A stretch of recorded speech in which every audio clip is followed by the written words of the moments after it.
Hello everyone, welcome to today's Wednesday Faction Wars, and yeah, we are back for another midweek casual 20 battle, and we're starting with Captain Tilla supposedly against Phoenix King, but he is nowhere to be seen. I think he's in the game, so probably just have to wait a bit for him to show up. But yeah. The first round battle here we're looking at is Teench versus Slaanesh. Slaanesh, of course, a very powerful mobility unit. Well, faction. And usually should be able to... I don't know if kiting is the right word here, because Teench does have a lot of firepower to shoot back. But Slaanesh's mobility can strike Teench at where its defenses are the weakest. And Teench having slower mobility options, they would usually struggle to respond to the rapid threats of Slaanesh. However, with the 6.2.2 patch, yeah, I think that's the right one. The Doom Knights do have anti-large options now, adding that extra damage bonus to lightly armored large targets. So I feel like Doom Knights would be a pretty good counter against the Seekers and Hellstriders that are rather reliant on that physical resistance to protect themselves. But yeah, let's see what Phoenix King is gonna come up with against Slaanesh. I can't even see their army right now because they don't even have an army. So we're just gonna be waiting a bit here. Anyways, Captain Tillers has already set up his army, so we're just gonna wait for Phoenix King. But Phoenix King usually is quite quick, so this would be a quick one to set up. Yeah. Hello, McRight Face. I don't know if we have any lizards today. Yeah, I think there's no lizards today, unfortunately. You can join us, though, and play lizards yourself. But yeah, today we have Tomb Kings. I'm playing as the Sartosa Pirates, specifically playing as Aranessa because I want to play with the Sartosa Free Company and Militia. Haven't played with them in a while. Angels going with Beastmen. There is Kurio playing as Corn. Meravoy going with Wood Elves, Borain going with Empire, we are seeing Phoenix King with Teench, and Captain Tillers with Slaanesh, and Sigos going with Greenskins. Yeah, so unfortunately no Lizardmen today, but go Lizards either ways, and yeah, let's see what happens in this battle. Yeah.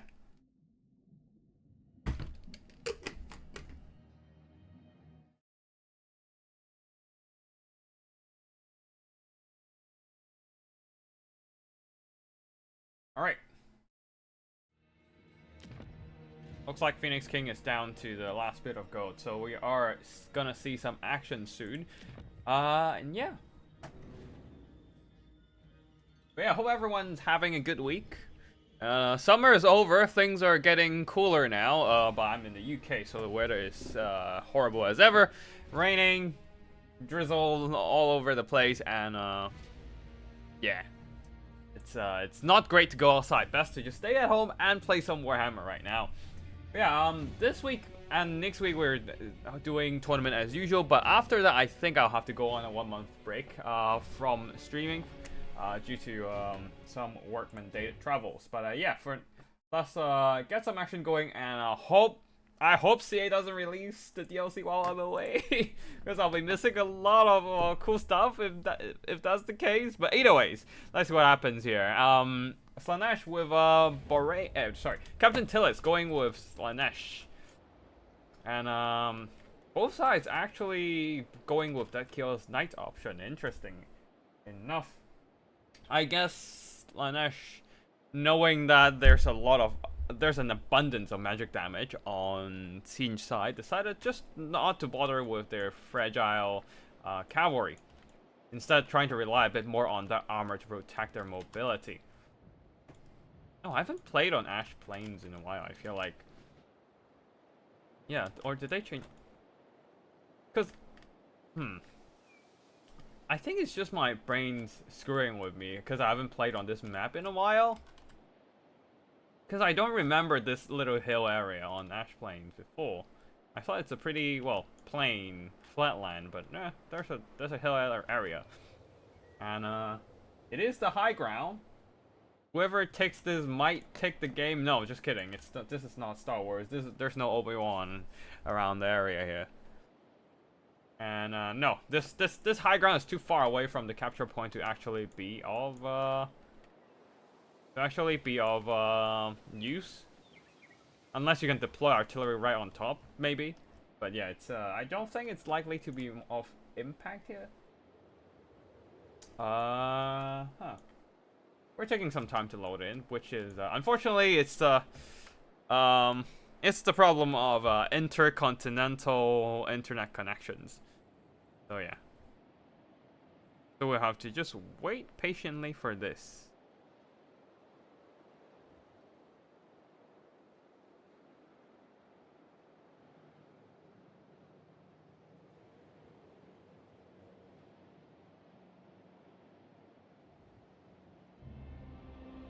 Alright, I am hearing the music. Yes, we're loading in. Yes, we're seeing all the units here. Okay, we have loaded in.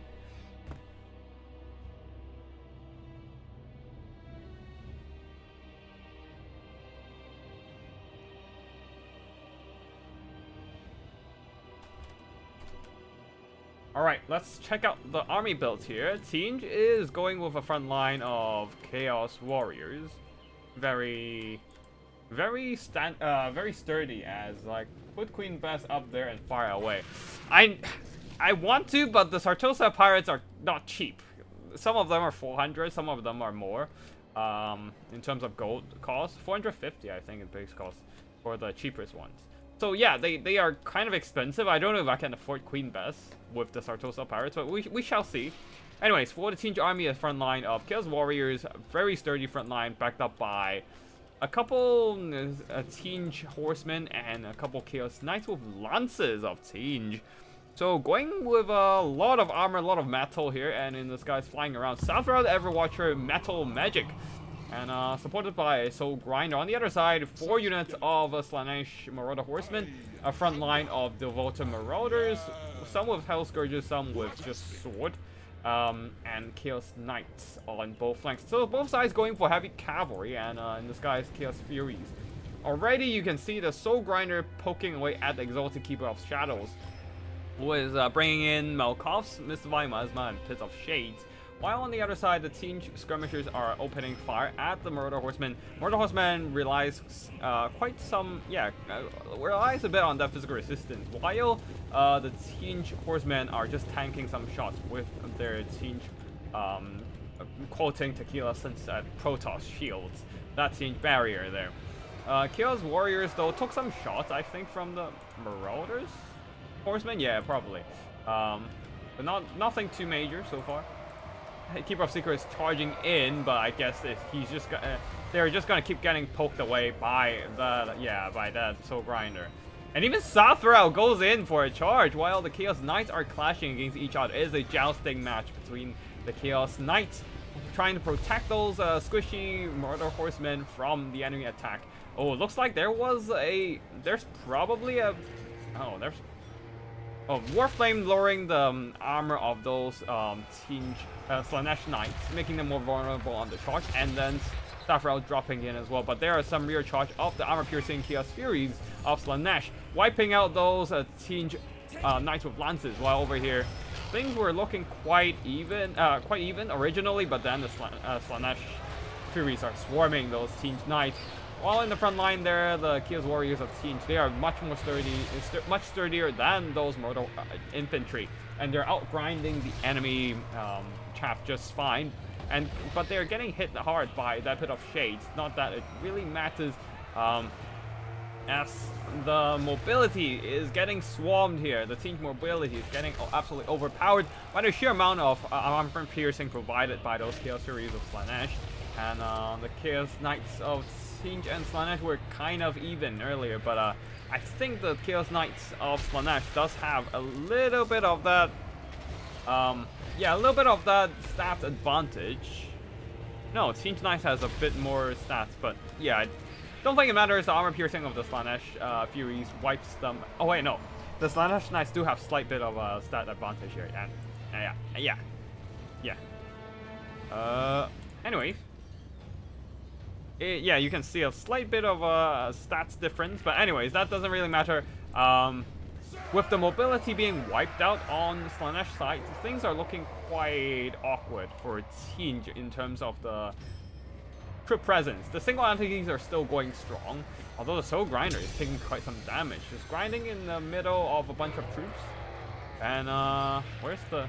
Oh, the Exalted Keeper of Secrets is just running away. And he's not healing.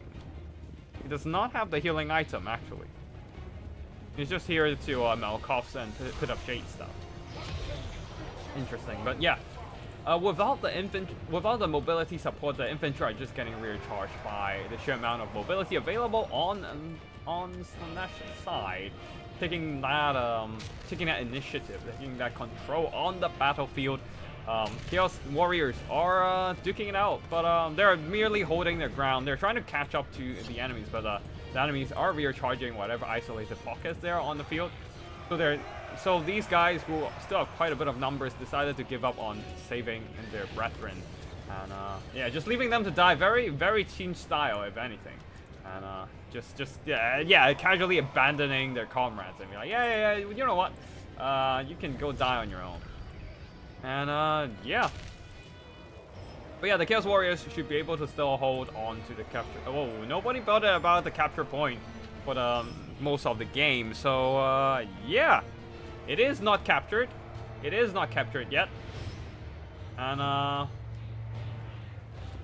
yeah, time is not on either side's favor. Actually, on Slanesh side's favor a bit more, because Slanesh is picking off a lot of these isolated pockets of Tinge troops, like the Soul Grinder, overextending a bit here. But the Exalted Keeper of Secrets is in a bit of trouble, getting targeted by an Overcast Final Transmutation, not having a lot of health left. So that Overcast might drain him down quite a bit. Oh, he is punching that Soul Grinder hard, down to the last quarter of his HP. But that Final Transmutation is killing everything in the vicinity, man. Including Exalted. Okay, that might just seal the deal for Slanesh.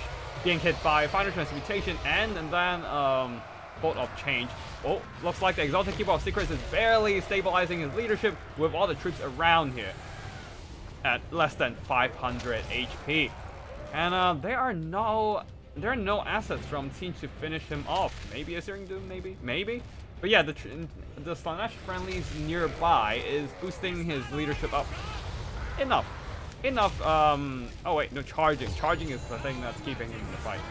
And he is going in. He is slapping down Sathral hard. If he doesn't kill Sathral, he will be going down as soon as another Final Transmutation hits. So yeah, he's just going all in right now. Searing Doom taking out roughly 100 HP from him, but he is still fighting hard, punching back against Sathral the Everwatcher. Sathral is not a great melee combatant whatsoever, so he is not getting an upper hand in this trade at all. But here comes the Chaos Warriors, who are trying to screen and save their Leash Lord.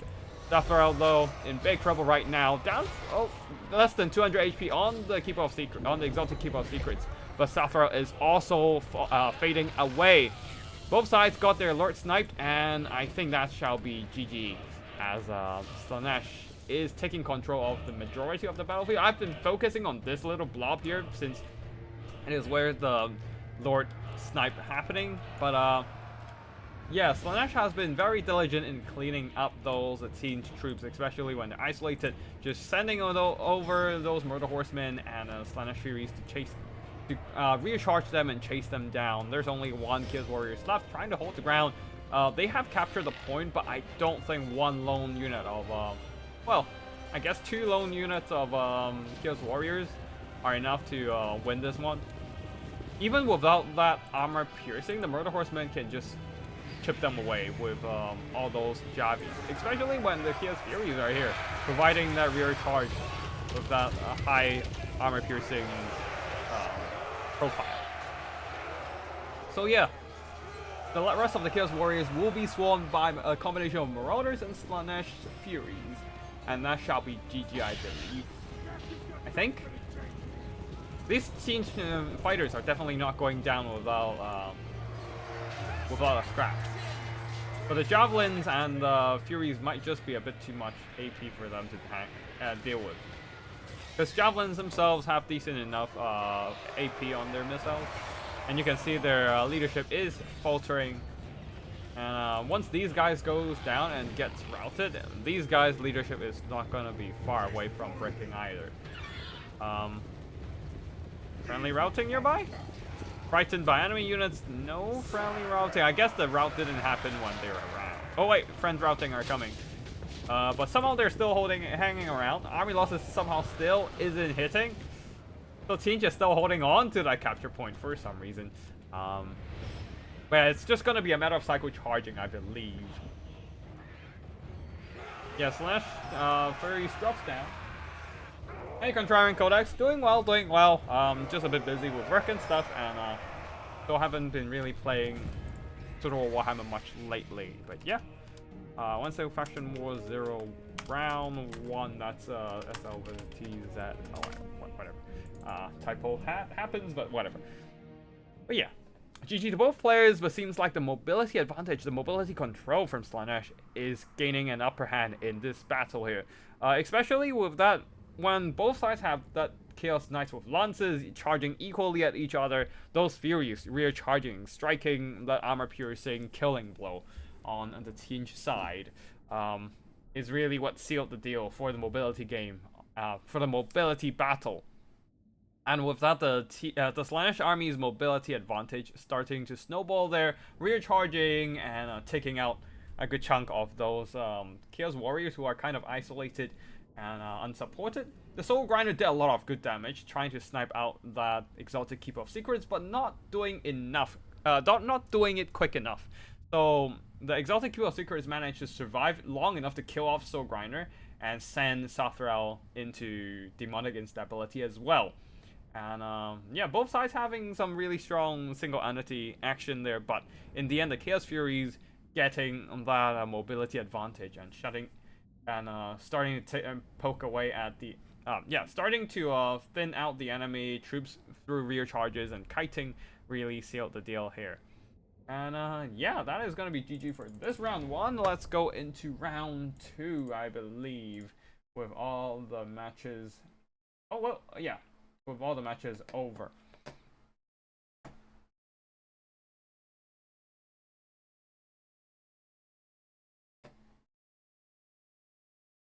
Okay.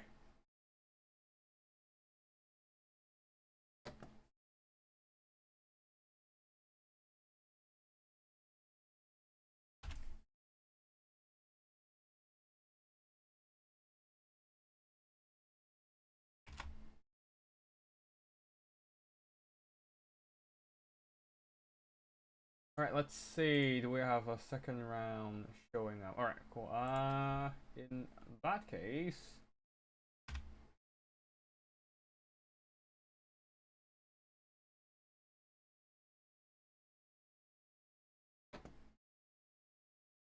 Yep, round 2 is up, and we are going up against Phoenix King, playing as Siege. That is gonna be interesting. Sartosa Pirates versus Siege. That is, oh boy. Oh boy. Let's think. We are going with Vampire Coast, and I want to play with Sartosa Pirates, so let me just bring up.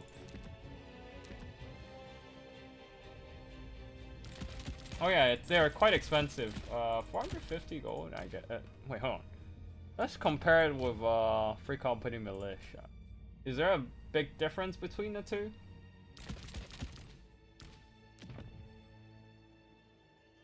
It's literally the same. Literally the same profile. These guys are the fighter variant of it with bonus versus infantry.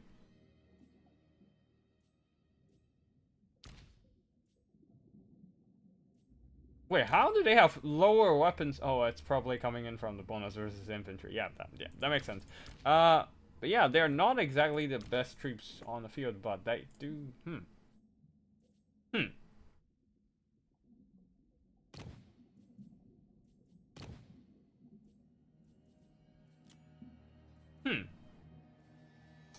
I guess we can still.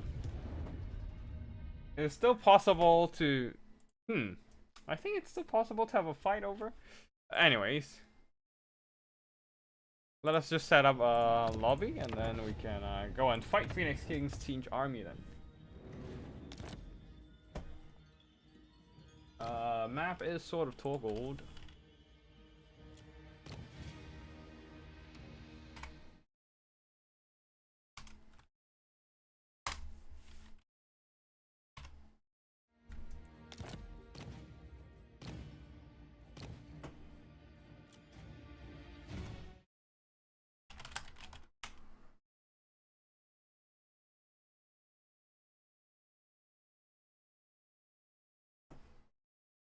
Maybe I can actually bring Queen Bess for once? Nah, the Sword Grinder is gonna snipe her out. No, I don't wanna.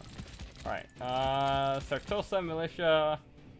Do we just wanna go Vanguard, honestly, at this point? We can go full Vanguard. Huh. Huh. Now the only problem is, how do we deal with, the cavalry? Can we bring some Mongols out? No. Actually, maybe. Maybe.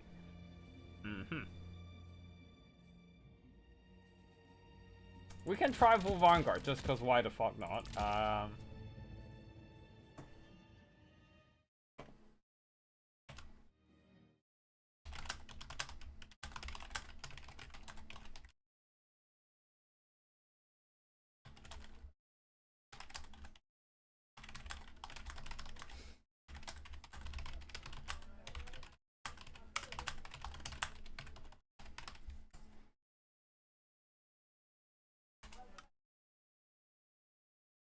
Alright, I do need to bring Aranessa Assault Spike. Because that's the special rules. I can only bring Sartosa Pirates with the Sartosa leader, which is Aranessa. I guess I'll get a caster as well. Lore of the Deep, because I'm done playing with, I'm done playing with the Purple Son of Zeus now. I've been playing with it for quite a few 20s and I'm getting a bit bored with it. So yeah. Let's try something else this time. Franken's Pull and Denizens of the Deep maybe? Yeah, probably.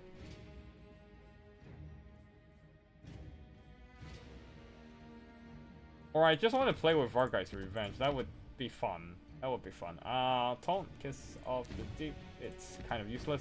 Tide Coal and Vargeist's Revenge. Yeah, let's do that. We're gonna be rushing. 25 speed. Does it change the speed of them? No, not really. It's the same speed. So, yeah, let's get the hunger up. And get the crab so she wouldn't die from a couple blue fire. Probably have to be aware of that. And we are, I don't know what to do next now. Guess just full Vanguard deployment and see what happens. I don't know.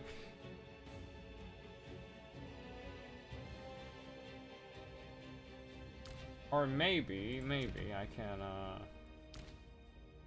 Spearfish's Net, all hands ahoy. Frickin' Spain. All hands hoy, not ahoy. All hands hoy. And, put them all on the crab.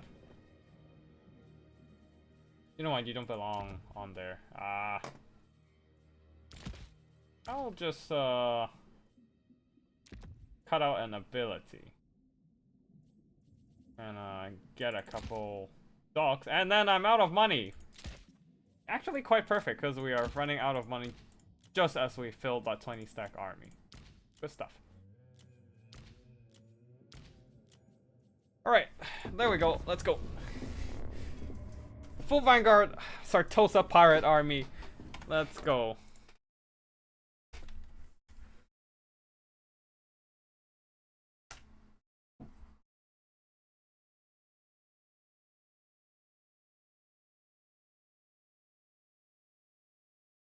And yeah, we're just gonna be waiting for Phoenix King to finish their army build. Yeah, full Vanguard army, and trying just to rush and drop spell spams, and hope for the best. Not much we can do at this point.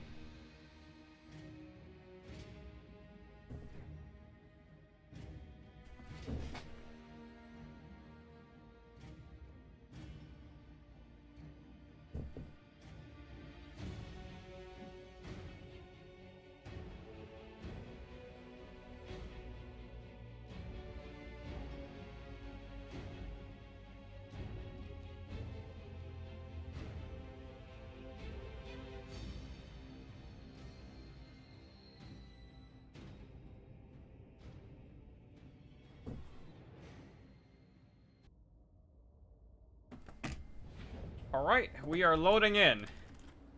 Sword of Torgold, we are going full Vanguard, and we hope we can fight Tinge, but no guarantees. Oh, right, connection? Please? Stabilize? Oh no. Okay. Okay, I think connection has a stutter there, but we're coming, we're getting back. I hope. Okay, let's see. Okay, we're back. I think we're fine. Alright, we're fine, we're fine. We're fine for now, okay.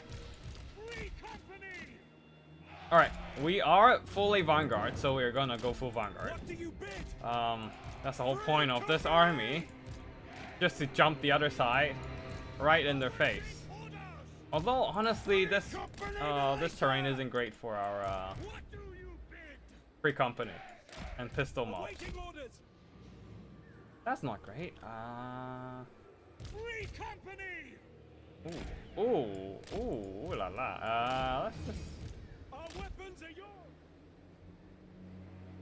We are ready. Let's just get our troops there, and this is our front line. It's just a ton of pistol mobs.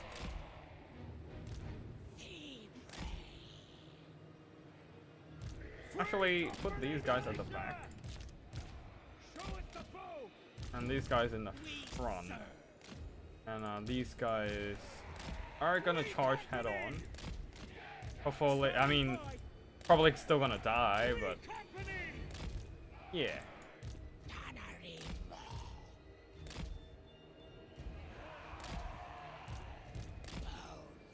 Alright, let's put the troops in front and let the pistol mobs take the hit while the free company sits back and maybe try and navigate through the enemy firepower.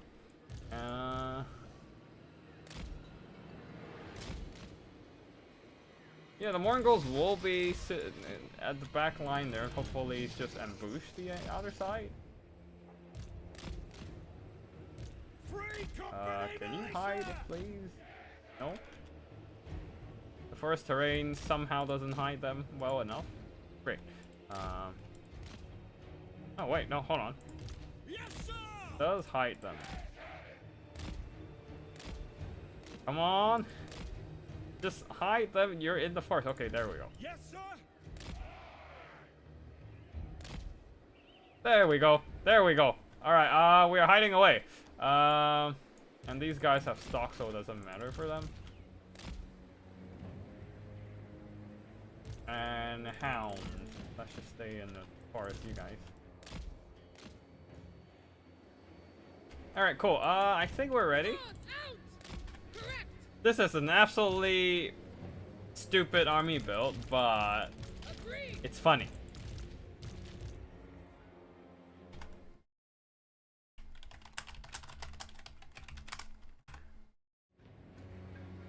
Can't stop laughing at the gunnery zombies 2D icon. Peak zombie performance.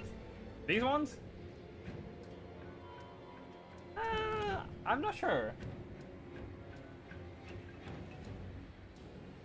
Anyways, alright, we're ready. We're good to go.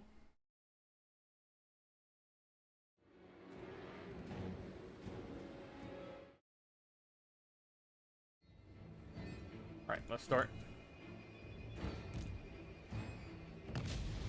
Alright, let's charge!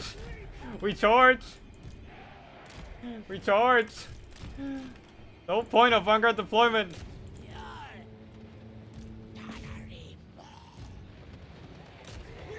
Alright, let's go, let's go! We charge, we don't care! We rush!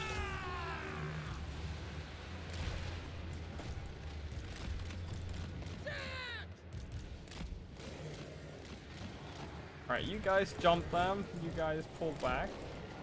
And the Tulsa Free Company just rush. You got, can you even get a side call out? I don't know.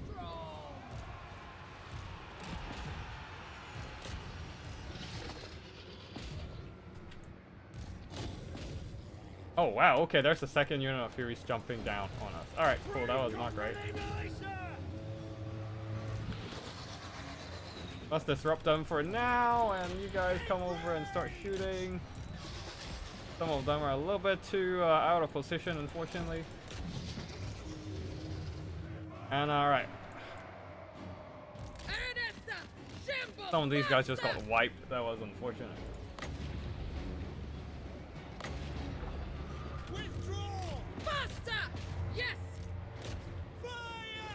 Alright, you know what, you guys can just rush in and start fighting, I guess. No point in leaving you guys at the back there. Alright, Varguy's revenge, maybe? Who's next? Actually, I forgot what the... Oh, increase armor piercing, yeah, probably need it.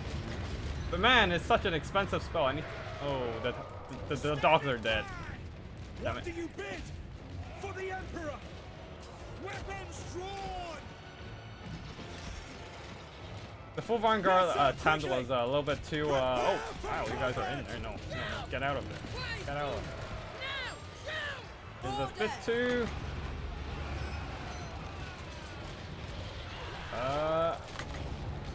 where is a good spot, too? I don't even know what is a good spot anymore. Take the ground! We obey! In range! Start shooting. Oh. Very minor. Oh, nuked these warriors, which is nice, I guess. So it's not completely useless. Oh god, the firepower!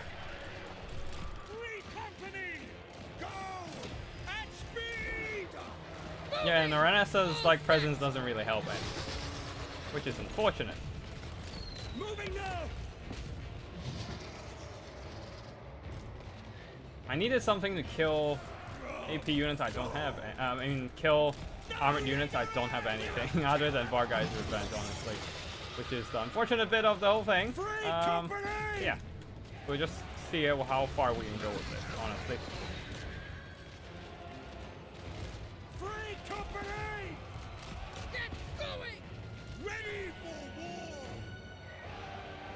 Nope, the Sartosa companies are going down. Everything's getting shot to death.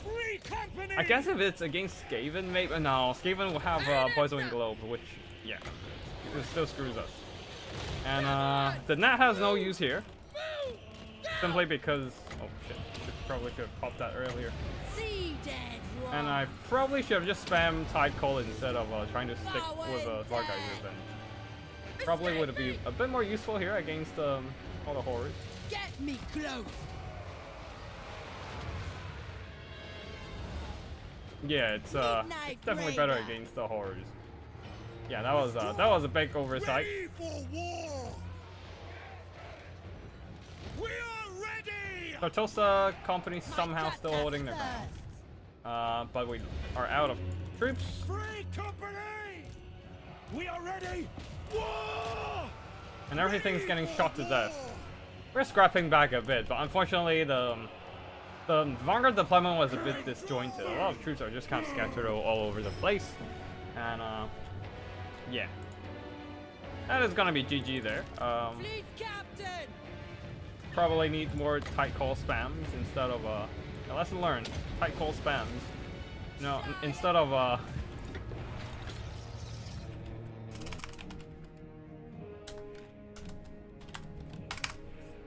instead of trying to do a Vargai's Revenge.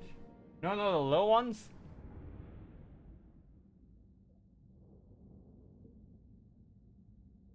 I'm not too sure what you're what you wanted what are you talking about? So yeah, I can't. Yeah. The little ones as in like these ones? These ones? Not sure. But yeah, anyways, looks like that one Vargai's Revenge did a lot of damage, but just only enough to pay back. No, actually no, I don't think that's enough to pay back for the fleet captain. And Aranessa is pretty weak here. Just getting stuck in halberds and got killed. And yeah, the Mongols, they did Vanguard, but they have a horrible time against all the firepower, very literally fire. Those Sartosos are the worst pirates I've ever heard of.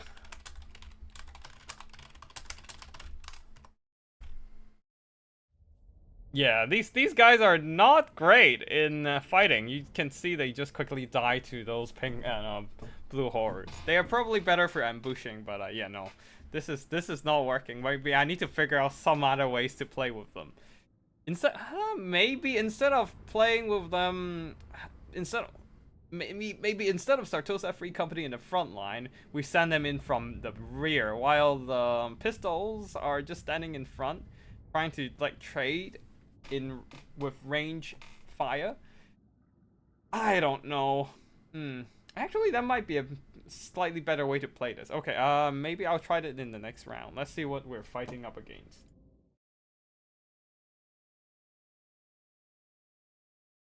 Oh, looks like there's still one more round going.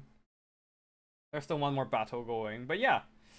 There's very little to talk about in terms of army performances here. All my zombies and pirates just died to like a hail of fire from all those pink and blue horrors, while anything that tries to challenge the Chaos Warriors in melee got slaughtered pretty hard, while they themselves can't really punch through that heavy armor unless there's a Vargai's Revenge bombarding everything down. And that's a team source. Ah, okay, that makes sense. Why my Aranessa Soul Spite is dying that hard. Blue fire spam, I just assume. But yeah, GG. Pretty straightforward battle. Not really much to go on about. Let me just quickly download the replays and organize the files a bit. And then maybe we might have time to hop on to a replay before going to round 3. Let's see.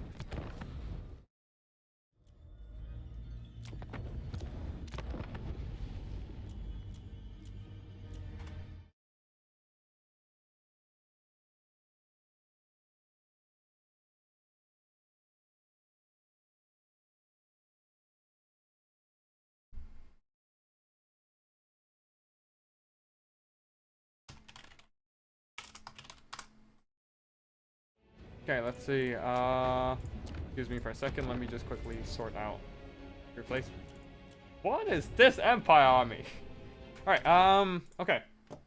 We might have a bit of time before the next round, so let me just, oh, it's Wood Elf versus Slanesh. It might be a lot of kiting. Let me just quickly figure out which is the shortest replay we can check out. And then we can hop in. Alright, Borain versus Mirror Void. The Empire going... Wait, what? Do we have double Empire? I don't think so. Wait, hold on, no. Oh, no, that was a different one. Anyways, Borain going with Empire with a line of spears backed up by multiple huntsman unit and some heavy cavalry. Knights of the Blazing Sun ready to use their flaming lances to burn down those forest spirits. And also some Empire Knights, just some slightly cheaper Oh, no, these are Reichsguards. Still, elite heavy cavalry instead. Okay. Better than your usual Empire Knights. With better stats and, well, better stats and pretty much that's it. Volkmar Grim leading the army with Soulfire Bombardment and Grand Hammer of Sigmar. Very good against Dryads with that fire damage from the Soulfire. It's literally has fire in its name after all. Bright Wizard to burn trees down, very standard stuff. On the other side, Dryads led by Drycha, supported by a line of Glade Gods with Hackbane Tips and Starfire Shafts. With, oh yay, Zotes! Haven't seen these guys played by anyone else other than myself in a while, so really glad to see them on the battlefield with somebody else playing with them. Other than that, Glade Riders for mobility, and that's it for the army builds. Let's get the battle started. Huntsman opening fire at Drycha, which is probably a mistake there because most of the shots missed against the foot target. Dryads are charging in, and no doubt they are gonna beat up those spears. This might be a good time for a cheeky charge from the Knights of the Blazing Sun, but they do have to be careful about that counter charge from the Zotes. Like here, they're going after the Glade Riders, but the Zotes are charging in and starting to slap down on the Knights of Blazing Sun there. They have their armor doesn't mean anything against that anti-large damage. So far, Bombardment here dropping in some extra damage against the Glade Riders, but the Zotes are winning. And with that Flash to Stone 60% physical resistance, they are tanking the damage from the Knights of Blazing Sun, especially the Knights of Blazing Sun trying to go after the Glade Riders instead of having an attacking order on those Zotes. Over here, a similar thing is happening right now. The Glade Riders being the sacrificial pawn, absorbing the charge, and also Dryads, absorbing the charge from the Knights, while Zotes deliver the counter punch. On the back there, the Huntsmen have a Flaming Sword of Ruin boosting up their damage here. But right now the Spears are suffering pretty hard in the melee fight, while the Huntsmen are being harassed by either Dryads that are being summoned in the back line from Drycha there, or the Glade Riders circling around. The Huntsmen are repelling those Glade Riders, but the Malevolent Dryad Summon has managed to eliminate one of the Huntsmen. While the Spear front line is faltering, they need the Burning Head on those Dryads soon. Wait. They might have Burning Hand might have happened, but I might have missed it. But I don't think that made much of a difference in the front line.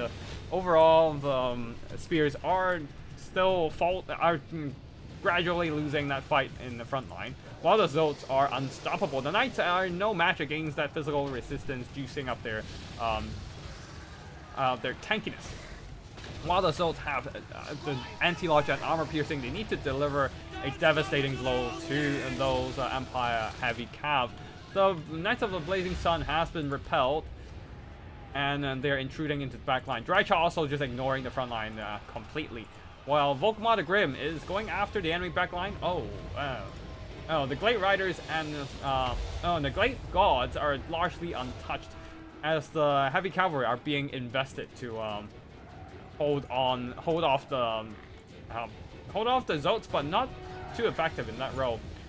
Some tattered Knights of the Blazing Sun came back and trying to go after the enemy backline, but they turned around and peeled them off with the Overwatch Fire. Burning Hand onto one of the Glade Gods, doing some really nice damage. But unfortunately, there's still more left around the battlefield here, and also very scattered, so it's not like one Burning Hand can kill multiple units of them. On the other side, the Empire front line has completely broken down due to the Dryads. And now whatever's left on the Huntsman side is exposed to all those melee threats from the Wood Elves, and that shall be GG, as those Huntsmen will not be allowed to fire at all with all those Wood Elf melee threats. And yeah, that is a very clean victory from the Wood Elf side there. A really nice melee rush from Drycha with the Dryads and Zotes. I really love that Zote pick. You can see how good they trade against heavy cavalry. They're having that physical resistance of Flesh to Stone, especially they have 3 uses of Flesh to Stone now, given to them in the previous patch buff. So they have even more tankiness, and yeah, and also don't forget about their own heals, that Earthblood heal. Meaning that you don't have to bring, it's not necessary for you to bring healing magic. You can just use the Zote's Earthblood for healing. And yeah, they managed to grind through the Knights of Blazing Sun, and they don't have fire weakness as well. So they are perfect. They are the perfect answer to Knights of Blazing Sun and other heavy cavalry of the Empire army. I guess the only weakness to them is... Oh wait. You can't even use magic melee attacks to kill them because they have dampen. So it removes your magic attacks. Yeah, they are just really good in trading against heavy cavalry in melee. But yeah, of course, they still get overwhelmed if there's too much threats against them, but that's why they have the Glade Riders absorbing hits, absorbing the charges from the Knights of Blazing Sun, I believe. They don't have a whole lot of armor, but that physical resistance does compensate for it. Anyways, that is it for this battle. I really like the picks from for the Zotes here, and but yeah, round 3 is happening, so I'm just gonna quickly hop off and oh no, we're playing against Zigos. This is gonna be a rough match. But yeah, we shall see.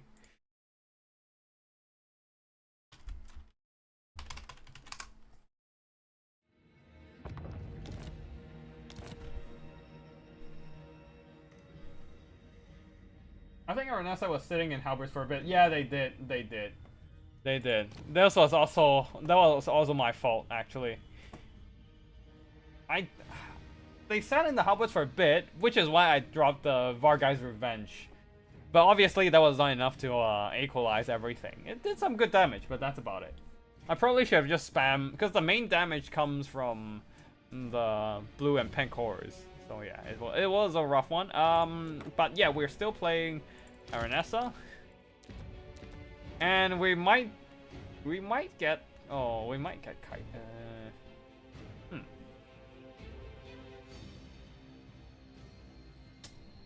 Okay, we can bring 12.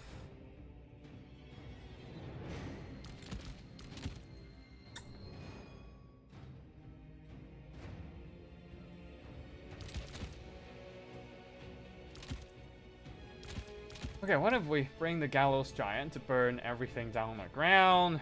A line of Sartosa free comp. That, and then I think that's pretty much a limit of missile troops. We can't bring more. They can fend off those greenskin light caps, so we don't really need to protect them. Heavy cap, that's a different question.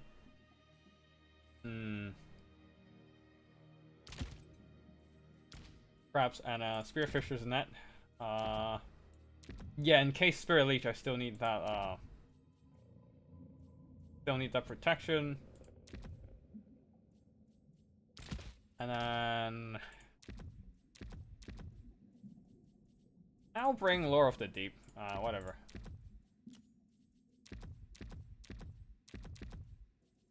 Fight Call and Fog of the Damned. That's probably gonna be my 2 spell choices here.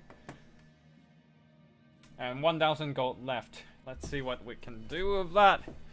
Not much, honestly. Get a couple animated hulks to guard against heavy, like the big cavalry stuff, and then that's about it. Oh well, let's see what happens. Or we just go melee heavy.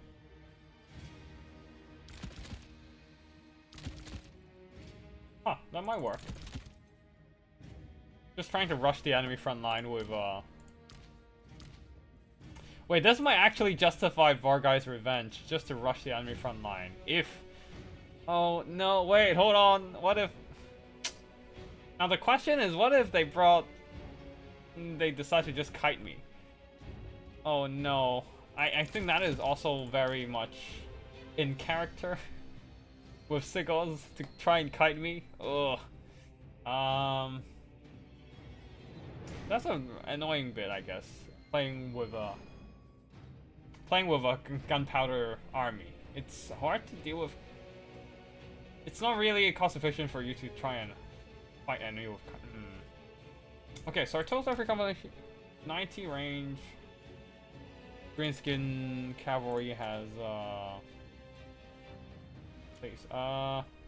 Greenskin cavalry has 100. So nope, the range is still absolute shite on my end.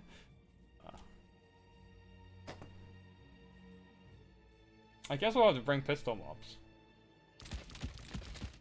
Just to fend off, like, possible skirmishers. Yeah, that will be it.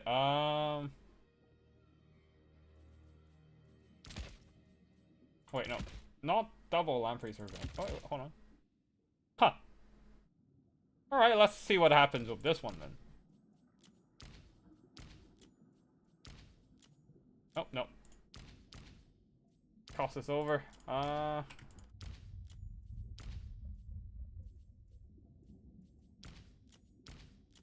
let's just upgrade our troops and then let's go, I guess. See if we can break through their enemy front line and all that. Because it might be a Dhaka line. It might be a lot of Dhaka, so who knows.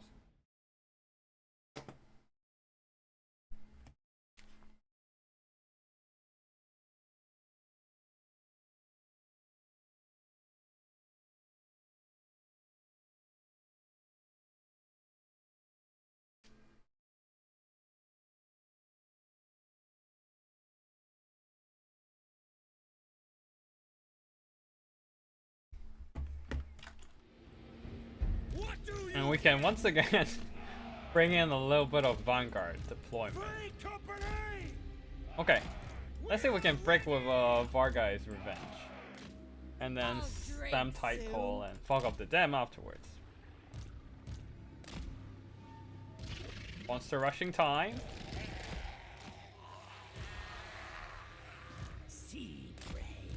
Yeah, I'm just worried about the greenskin kite stuff. So the pistol units will be something to in case we need to deal with flanking.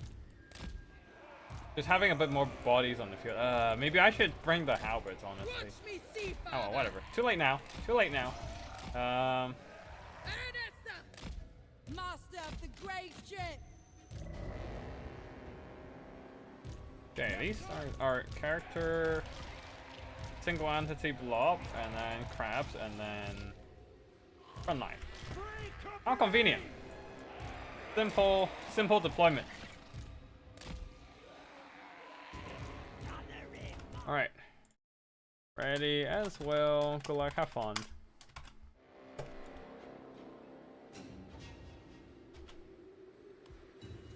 We're bringing Sartosa pirates on the field again, and wait, is that that's melee Black Orcs? What? Alright, oh god, that's a lot of melee. The axe and shield Black Orcs. Oh god. Hold on. This is not great for our front line. There's a lot of air boys. Our Sartosa pirates are not gonna like this. There's a lot of Dhaka, man. Our pistol models, you can just start marching up a bit, maybe. Alright, start rushing those gobbles. And I mean, not much else I can do right now.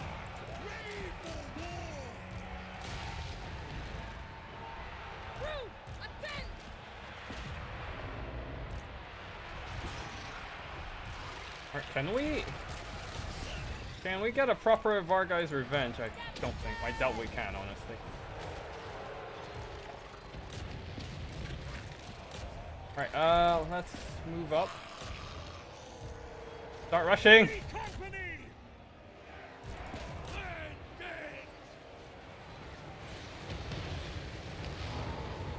We rush? Oh, the Vargai's Revenge is getting slaughtered! Oh no! The rusty airs is too much! Can you guys retreat a bit, maybe? Free company! Now! Yeah, but the rest of the Free Company militia are just not cutting it. Unless they specifically get help from, like, the single entity stuff. Cutlass is out! Onward! Understood! Alright, we don't want to fight Grimgore here. Can we burn that down, please?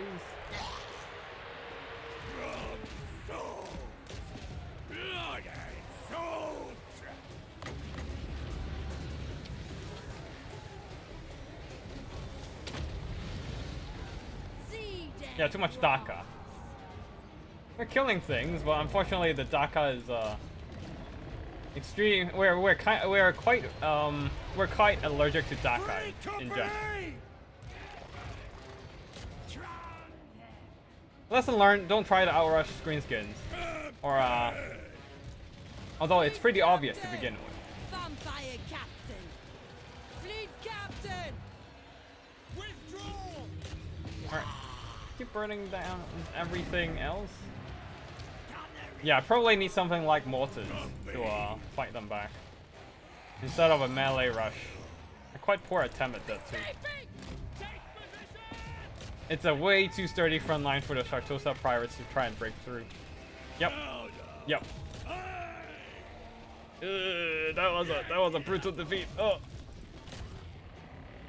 Maybe burn down some of these death creepers. They are vulnerable to fire. Oh well. Well. He dead. Fleet captain! Unfortunately, Ranessa is also not the greatest lord.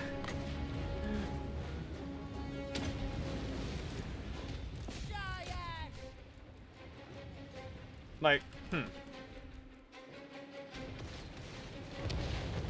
And I think that's GG.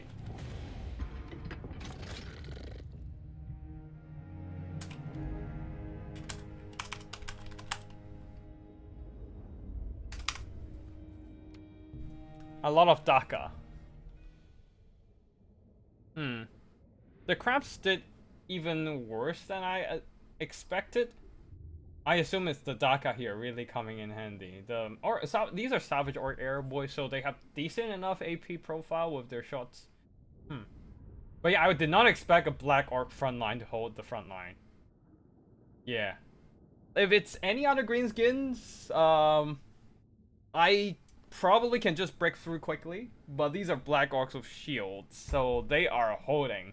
They are holding strong. I needed mortars in this matchup, and most likely, the Shade Wraith Gunners. Those are really good against heavy infantry, and also just against infantry in general at a long range. But yeah, the Rylox Armored Ox got some pretty good value there. Just killing off my my gun crabs. Oh, and Morgros Manji Marauders shooting down everything on my end. Yeah, I'll probably need gunners in this matchup next time. Okay. And also, Aranessa Salt Spite. I like her design, but her tools are quite limited. Gallows Giant and Grimgore are not on my bingo card today. I wasn't planning on bringing them either. I wasn't expecting Grimgore either, honestly. I would expect something more akin to a Night Goblin, a Goblin Great Shaman, perhaps. But yeah, the idea was send in the Sartosa Free Company and the Gun Crabs and break the enemy front line with the help of Gallows Giant. But obviously that didn't quite work out as everything was shot to death by the Daka line. GG to my opponent there, and we are moving on to round 4 maybe? Oh wait, we're the first one to get defeated in this round. So yeah, I think we can go into some replays actually.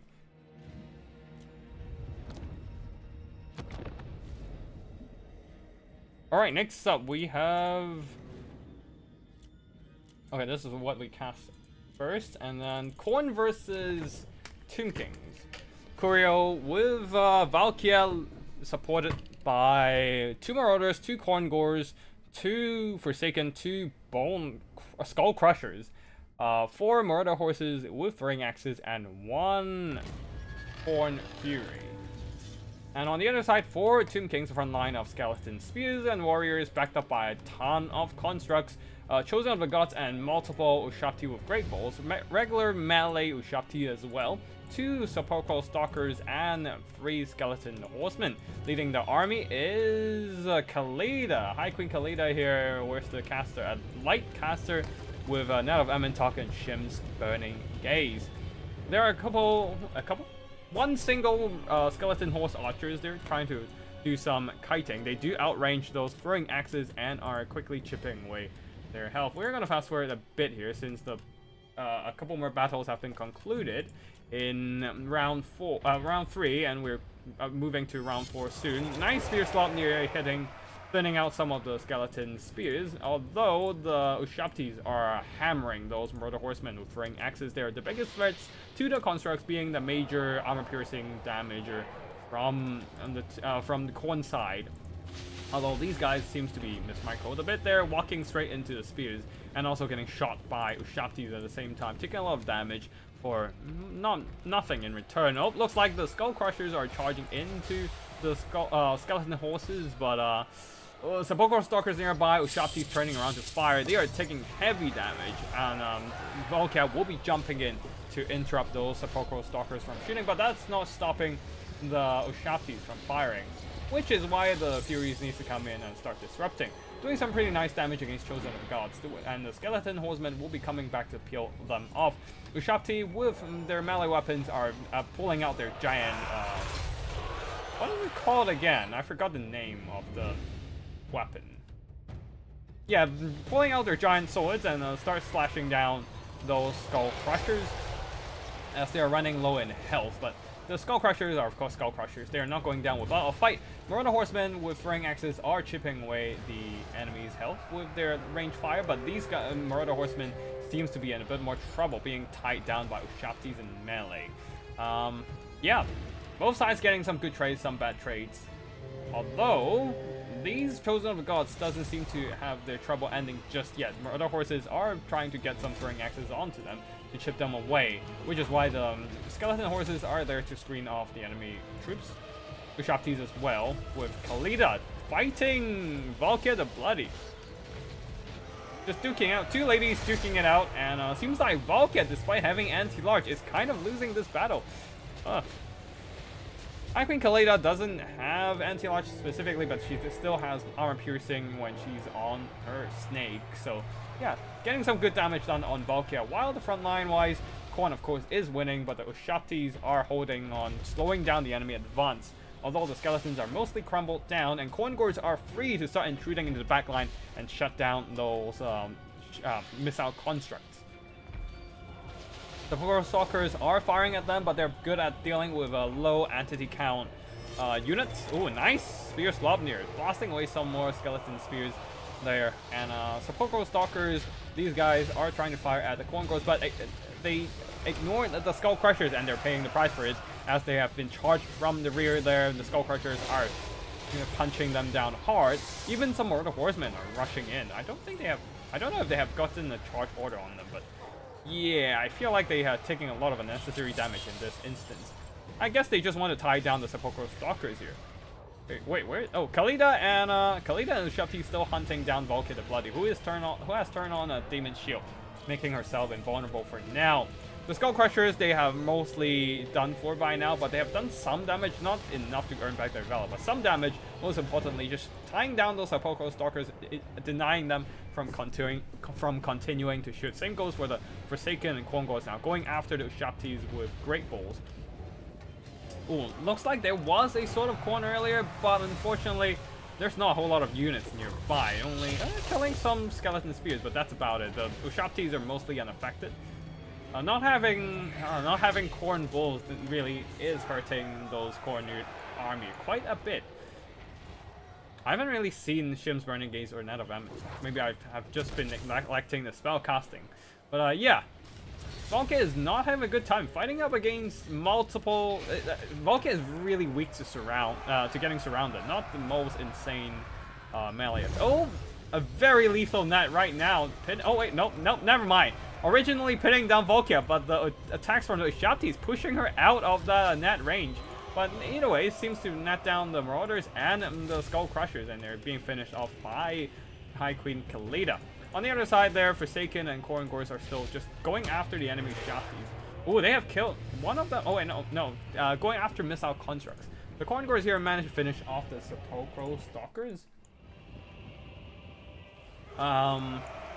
And the Ushabtis are still on the run. While over here, the Chosen of the Gods has ran to the edge of the map, no longer able to run anymore. and have been caught by the Corn Girls, taking a lot of casualties. Although right now it seems like balance of power is still in favor of Tomb King, simply because, well, Volcat is on the verge of her death. Still being, oh no, she's stuck on a couple of Shafties trying to run away. She probably can run away. 9 shims burning gaze, burning down some Marauders of Cord, getting some nice damage done as they are being pummeled by those Shafties. Those Shafties with great bows are not doing much damage right now as they're too busy trying to run the hell away from the Nyx's melee threats. But the most important thing is they're still alive, and that upholds their balance of power, keeping them in fighting, keeping the army in fighting shape. Corn Girls will be very important here, trying to finish off the enemy constructs, now that all the Murder Horsemen with throwing axes have been killed, either being accidentally stuck in melee or just being pummeled by those Shafty Great Bows. Let's fast forward here as we are in a bit of a kiting phase. Corn Girls are finishing off whatever constructs walking in their way, and Valkia the Bloody trying to do a bit of a sneak attack on the High Queen Khalida, getting a chunk out of her, and temporarily turning on that invulnerability of Demon's Shield there, keeping herself alive. Oh, looks like the Corn Girls are active, triggering their unbreakable ability. Oh, looks like Valkia has been shattered by that Shim's Burning Gaze that we missed mostly. I saw like a glimpse of it flying off, but I think that was enough to be the nail in the coffin there. Finishing off Valkia, and with a couple more volleys from these Shafties, the Corn Girls are being thinned down, and that triggers army losses, with the Tomb Kings securing victory. Very nicely played from Codex here, holding back the enemies with those Shafties and skeleton horses to keep those missiles alive, and just maximizing the damage by blasting everything and in point blank range. Yeah, I like the use of those Shafties here as less of an offensive tool, but more a defensive one, using their armor and mass to hold back the enemy skull crushers and infantry in general. While unfortunately the throwing axes are a bit mismicroed on the Corn side, and they could have done a lot more, but being stuck in unfavorable melee combat just took them down way too much. If they survive till the late game, they can probably just out-trade all these constructs at range, but unfortunately not after getting stuck in melee and taking a lot of unnecessary casualties. Valkyrie the Bloody is just a really weak melee combatant in general, even up against mounted targets. As long as she's up against like a melee fighter, she just kind of sucks, honestly. She doesn't have any damage boosting ability, and her own damage profile isn't that impressive. Her like main thing is just survivability against enemy missiles. Yeah. So she struggles. She struggles in melee, especially when surrounded by armor-piercing enemies. It's like her trailer, right? She gets surrounded and she gets beaten up, even by plain Marauders, honestly. All right, GG. Hopefully Britonia wins this battle. I don't think we have Britonia today. We only have Beastmen. That starts with the letter B. So yeah.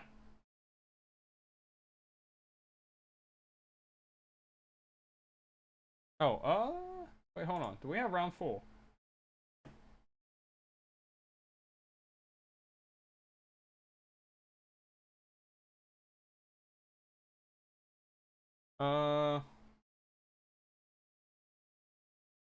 I think Mravoy. Okay, I think that.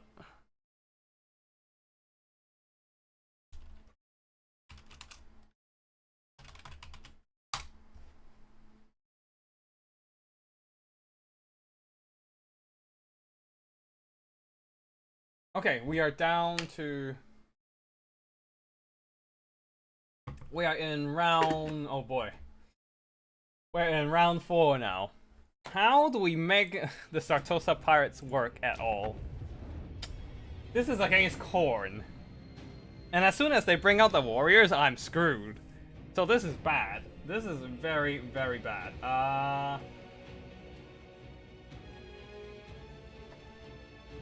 Yeah, this is bad.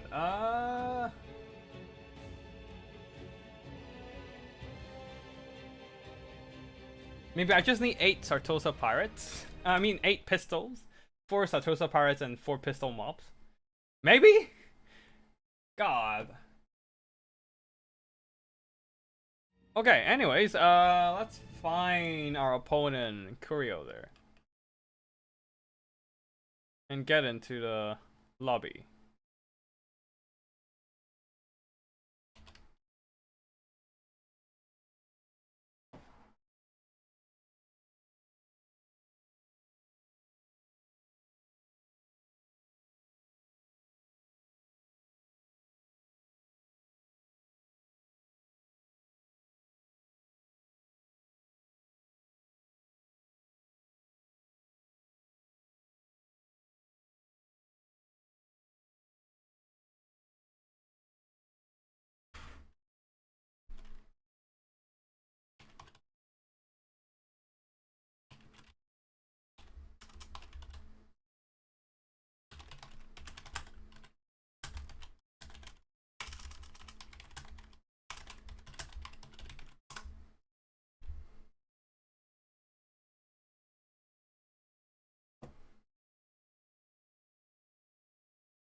Alright, sorry, I was just doing some tournament admin, and yeah, let's try to find our opponent here. We're supposed to fight Curio.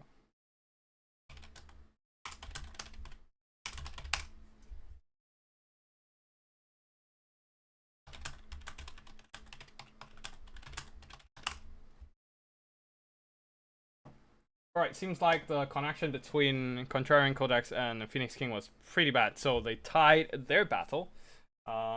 But yeah, anyways, we need to find Curio. Where's Curio?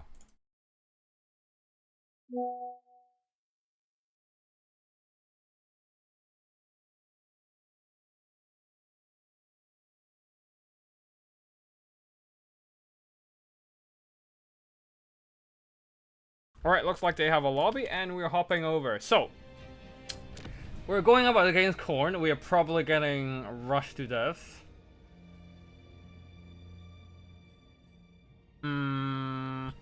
Right,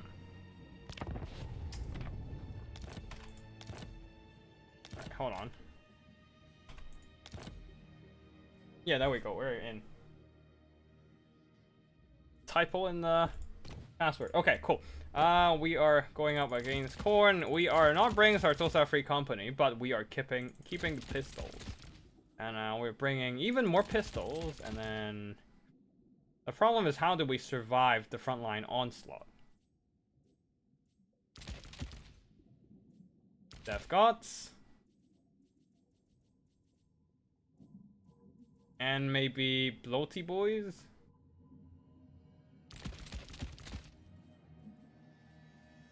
Yeah, we can bring...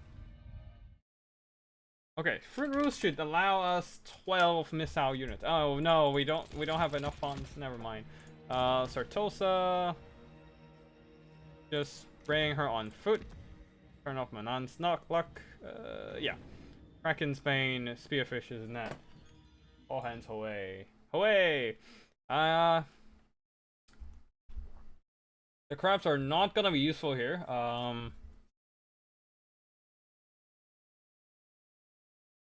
And maybe bring one Shade Rave Gunners. If we need to shoot things up from afar. Okay,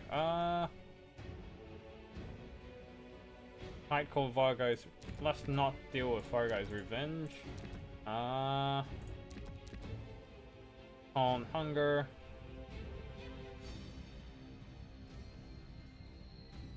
Spirit Leech is not gonna be great here, so Fog of the Damned and Tide Call.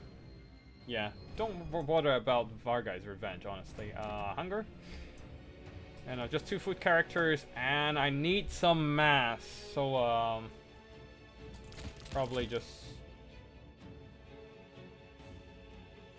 a few of these bad boys. A couple of these. Yeah, just a couple of Death Guards, and actually just bring a Bloody Reaver, honestly. Couple of these, Bloody Reaver, and then Zombie Chaff. I really want to bring a Bloaty Boy. Yeah, I really want to bring them, but yeah. Let's see. Can we squeeze out the fun for a bloaty boy? That's a real question. If we turn off the hunger, we can bring a bloaty boy, and then if we turn off Kraken's Bane, we can. We don't have space for a second bloaty boy. Damn it. Yeah, fine. In that case, I'll just bring a couple of these. Yeah, we can't bring more bloaty boys. We'll just do that then.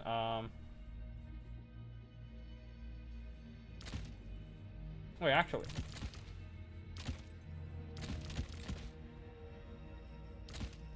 Actually, we can bring a bloaty boy. Let's go. 5 gold left. We're good. Alright, let's go. Wait, hold on. Yeah, I think we're within army limits of everything. So yeah, let's go. Pistol box with yeah, I don't even know how this army works, but yeah, let's see. We have Gold Trevor, the bloated corpse. Nah. Get the bloated corpse, a coward? Yeah, I did get bloated corpse. I've always wanted to get a bloated corpse in this one. Just I need to figure out how to fit it into my army. But yeah, now that we've figured it out, yeah, we have a bloated corpse. We have a bloaty boy.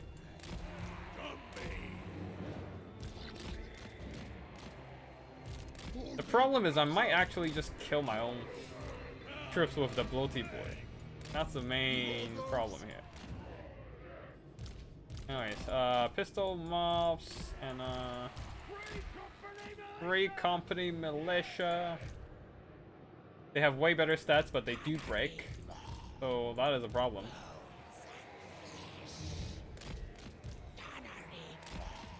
And I think Furies might actually kill them pretty easily. That's a big problem.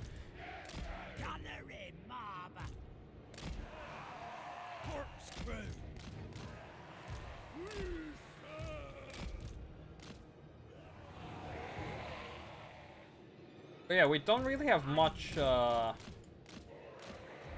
melee presence on the board. That is a problem there. Bloaty boy. Couple. Alright. And maybe these guys sitting at the back there. In case something starts thinking about fighting the Shade Wraith Gunners or something like that.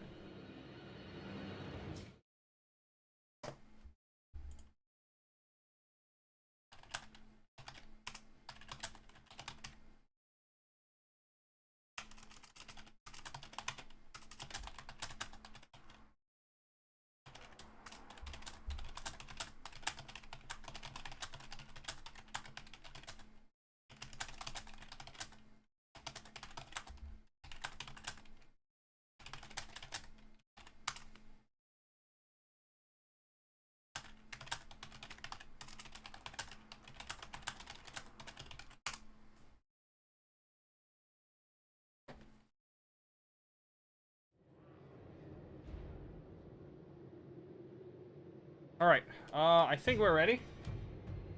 So, ready to our opponent, and, good luck, have fun.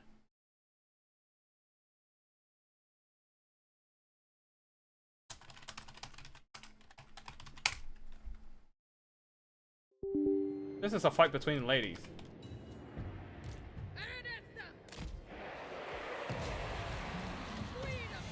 Alright, we are... Oh no! The Flyweight Berserkers! Bloaty Boy is on the front. Oh, okay. Warriors, huh? Warriors, huh? I like this. The problem is, will the Bloaty Boy get triggered by single entities? Yeah, that's a real question there. And, oh no, oh no. I don't have enough armor piercing to kill that blood bike.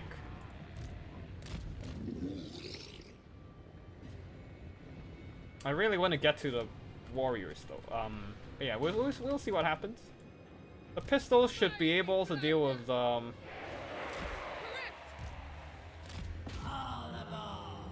Yeah, the pistol should be able to deal with some of those troops fine. Militia! Yeah, mostly deal with the miners.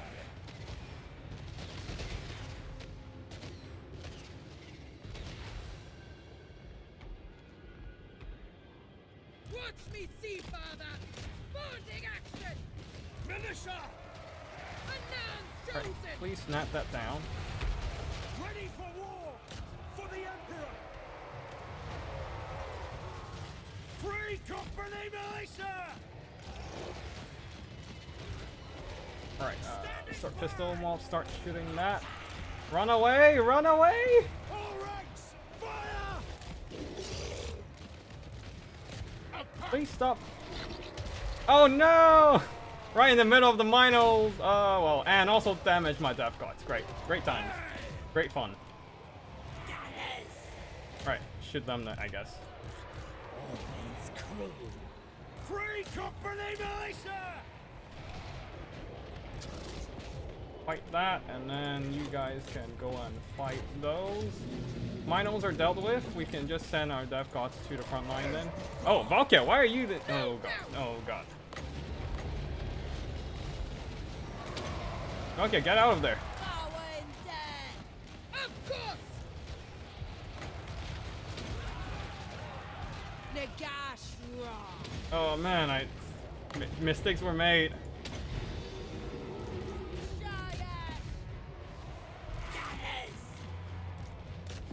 Okay, you guys keep shooting, I guess. Charm them! Ready! Consider it done! No lingering! Your order! Come back, and you guys turn around to fire back at those guys. Hold on, try! Let it begin! Alright, and I guess we'll just have to keep fighting them. Get out of there! Van Hell's wish. You guys stop walking into the freaking Flywake Berserkers, please. From the Maelstrom. Yeah, Valkia's not coming back, I don't think. So I need to keep that caster alive, and All aboard. Your orders! More! At speed! yeah, shoot them down, and you keep running the hell away from them. To shoot them, I guess. Dance macabre. Moving. We move! Free company militia! Move. Yeah, just keep running, Van please. Hell's Stop. wish. Shambles Please stop on. stopping there. And you guys come back and fight them. You keep running. Tight pull. I probably need that right now. Sea dead raw. Get some nice damage out. Move. Moving. Yes. The plan? Immediate! So be it! My Alright, keep cut running. first. Keep running. Keep running. Keep running. Power and death. Keep up everything in the vicinity with whatever you can. Fire. Onslaught! Shamble on. We obey! The right Valkia call. is down. Shit. Show us! Get me close. Alright, keep spamming the spells then. Yeah, start blasting. Who's next? Immediately. Orders. Okay, turn that on. Get that damage resistance up. And you guys come back. Consider it done! Okay, Agreed. connection issues happening for a bit. Fight! Midnight Raider. Yeah, the mobility disadvantage is coming in pretty painful for me. Dance macabre. They're picking off everything I have. Off deck! Wisdom!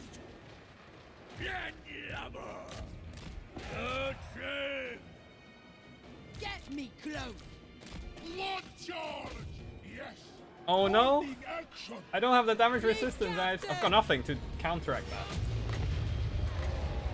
That's not too bad, I guess, all things considered. Nagash raw. But yeah, all my troops are going down. Moving. Move. Dance I think we had a chance of standing our ground there, but Onslaught! we got picked apart by the mobility in the end. Also, losing Valkia was Pain was a pretty bad, like, leaving Valkia in the middle of a bunch of Bloodwake Berserkers was a massive mistake. That way I should not have made. That was very bad on my end. Yeah, but yeah, GG to my opponent there. Very nice rush. The Bloodwake Berserkers was a very good choice there, as they are not that vulnerable to any of my missiles. The Minos, we dealt with them pretty easily. The problem is the Bloodwake Berserker and the Blood Bike. Yeah. Yeah, the front line mostly has, and also all the sheer numbers of hounds coming in. Maybe I shouldn't have picked up Shade Wraith Gunners.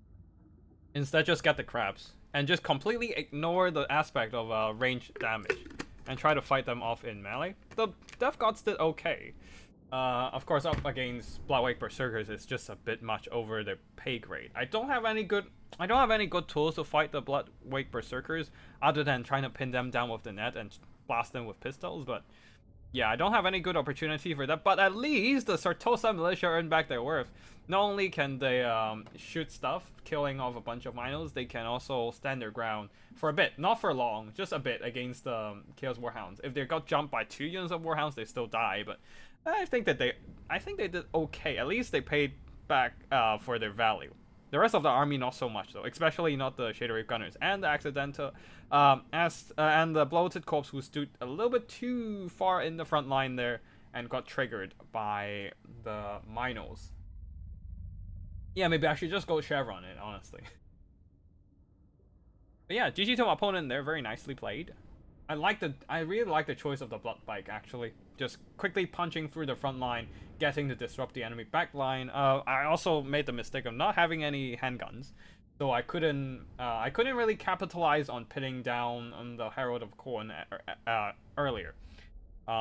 If I had, instead of Shade Wraith Gunners, I have handguns, maybe I could have just poked him down a bit more with the handguns. But yeah, GG to my opponent there, and that should be it for all 3 of our rounds. We skipped round 1, having a bye round. That should be all 3 of our rounds in this tourney. And we're going into the replays.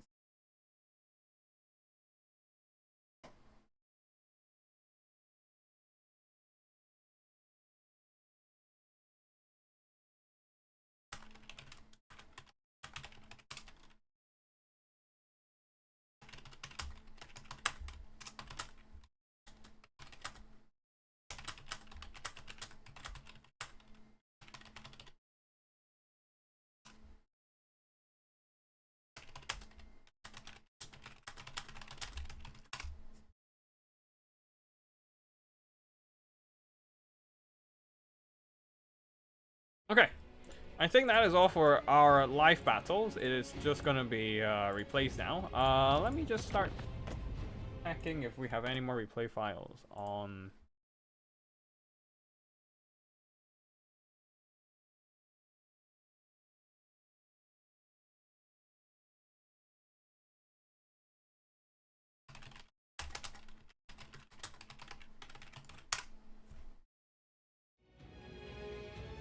Alright, cool. Sorry, just quickly message people for some tournament admin stuff.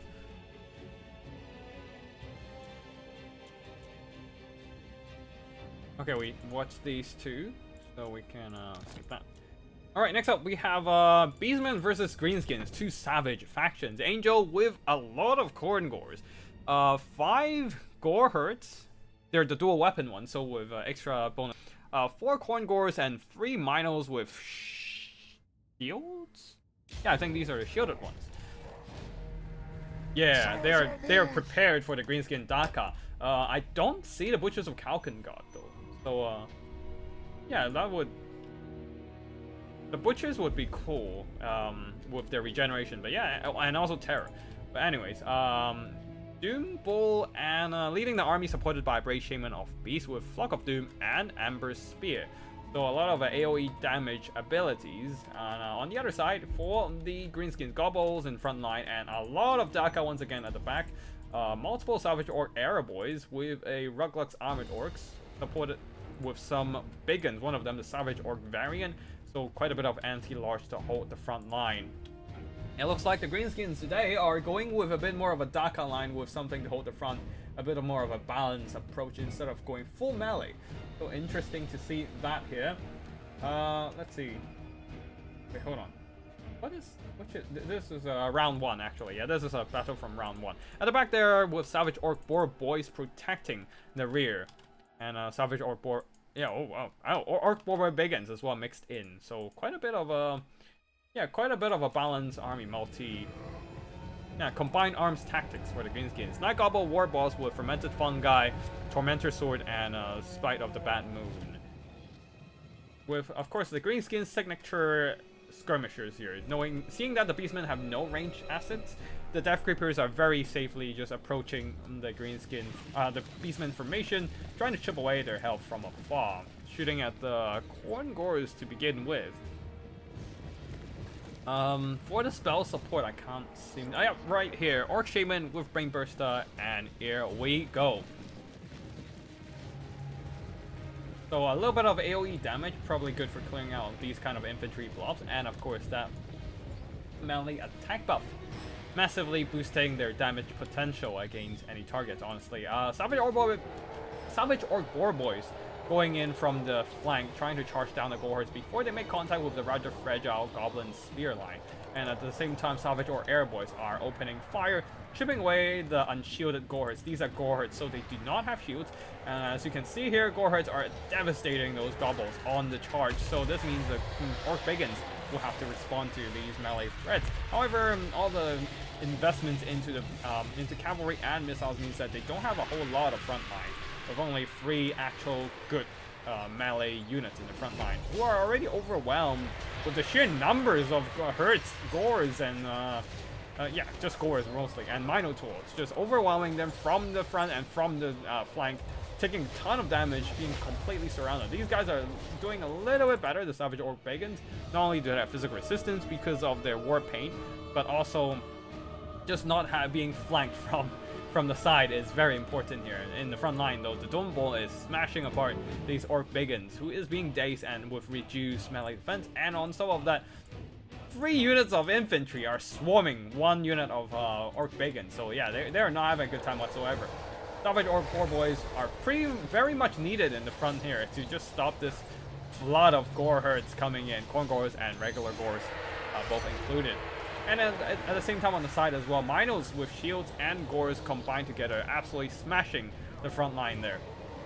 And breaching into the Salvage or Air Boys territory, and they are now being shut down from firing peacefully, starting to being pushed back, with the Greenskins not having a whole lot of resources to bail them out right now. They're a little bit too busy in fighting those Corn Gores.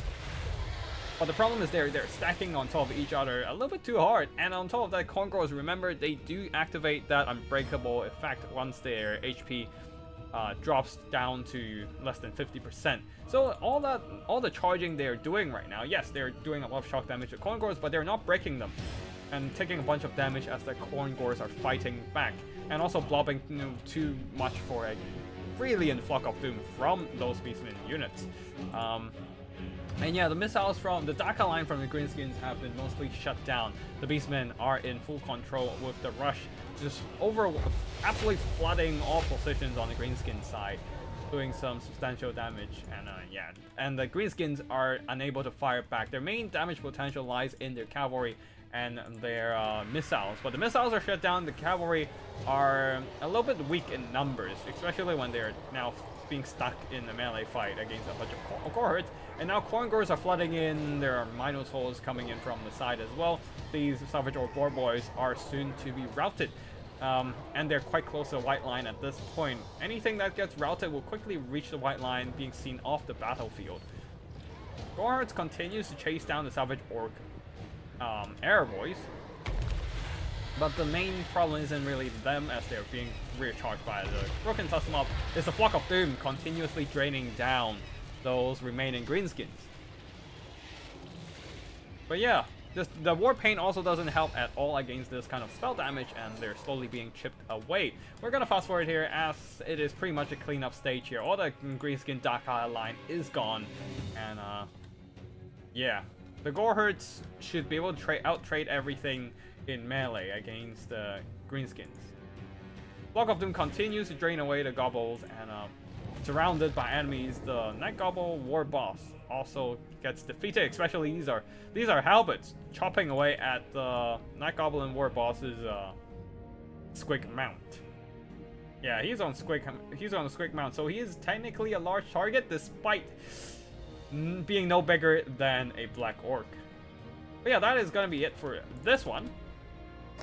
GG to both players, and looks like the Beastmen all in on the monster plus infantry rush, breaking through those greenskin front line and immediately overwhelming the enemy's defenses and shutting down the missiles, doing really well.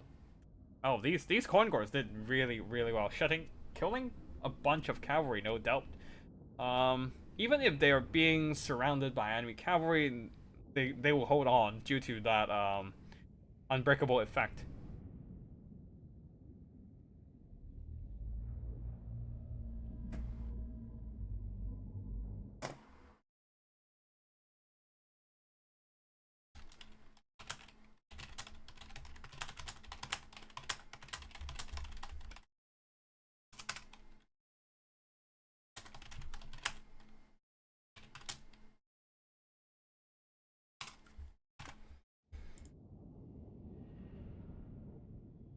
But yeah, I really like the idea of this Minos plus Goreherds just really countering the enemy infantry line.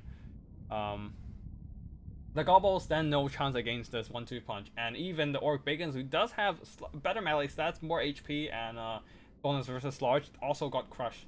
The Goreherds and Minos will cut down the Gobbles, and if they have to fight against something anti-large, Goreherds would trade well into something like the Orc Bacons, especially Salvage Orc Bacons, who doesn't have much armor, relying on the physical resistance. And the Goreherds will be absorbing hits for the Minos, while the Minos dishing out pain against the Orc Bacons there. Yeah. Unfortunately, unfortunately there was too much blobbing on the greenskin side, and that means the Brave Shamans are able to just keep... The Brave Shaman was able to keep draining away these greenskins, doing some really neat damage in the end. Alright, that's it for this one there. And I should start organizing the rest of the replays, and yeah, that is finished. Yeah, I'll organize some replays and also announce the winner on Discord. So give me a bit of time, please. And that should... Okay, let's see. Slanesh versus Beastmen, Slanesh versus Empire.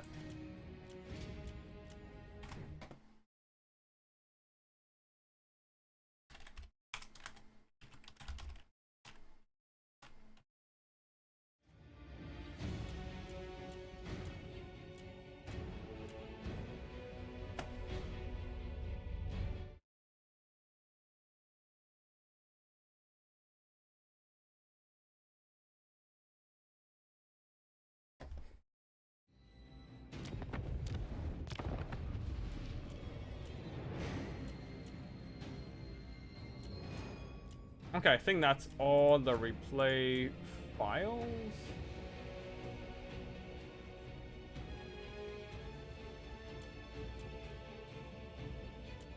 Yeah, I think that's all the replays we have for today. Let me just quickly check everything.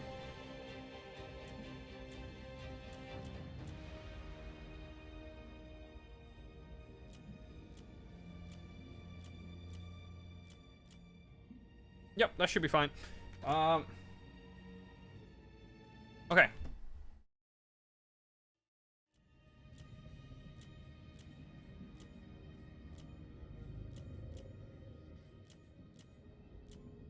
Wait, hold on. I don't have every replay from...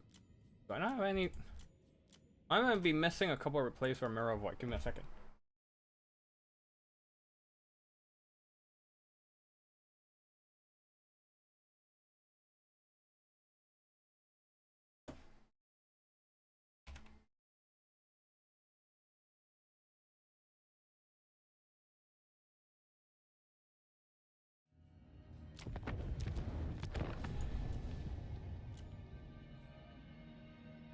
Okay, I think that's everything then.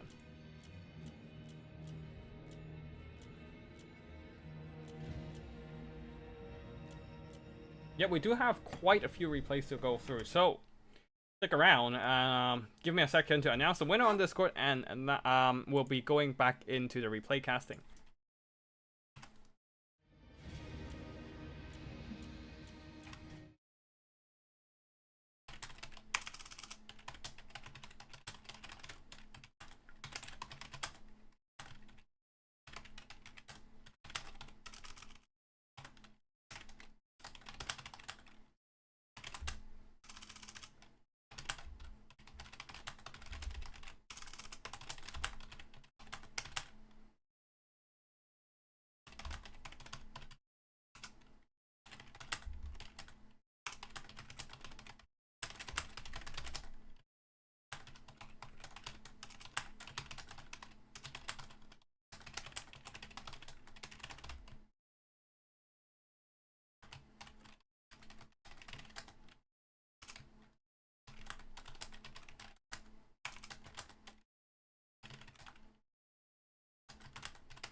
Okay.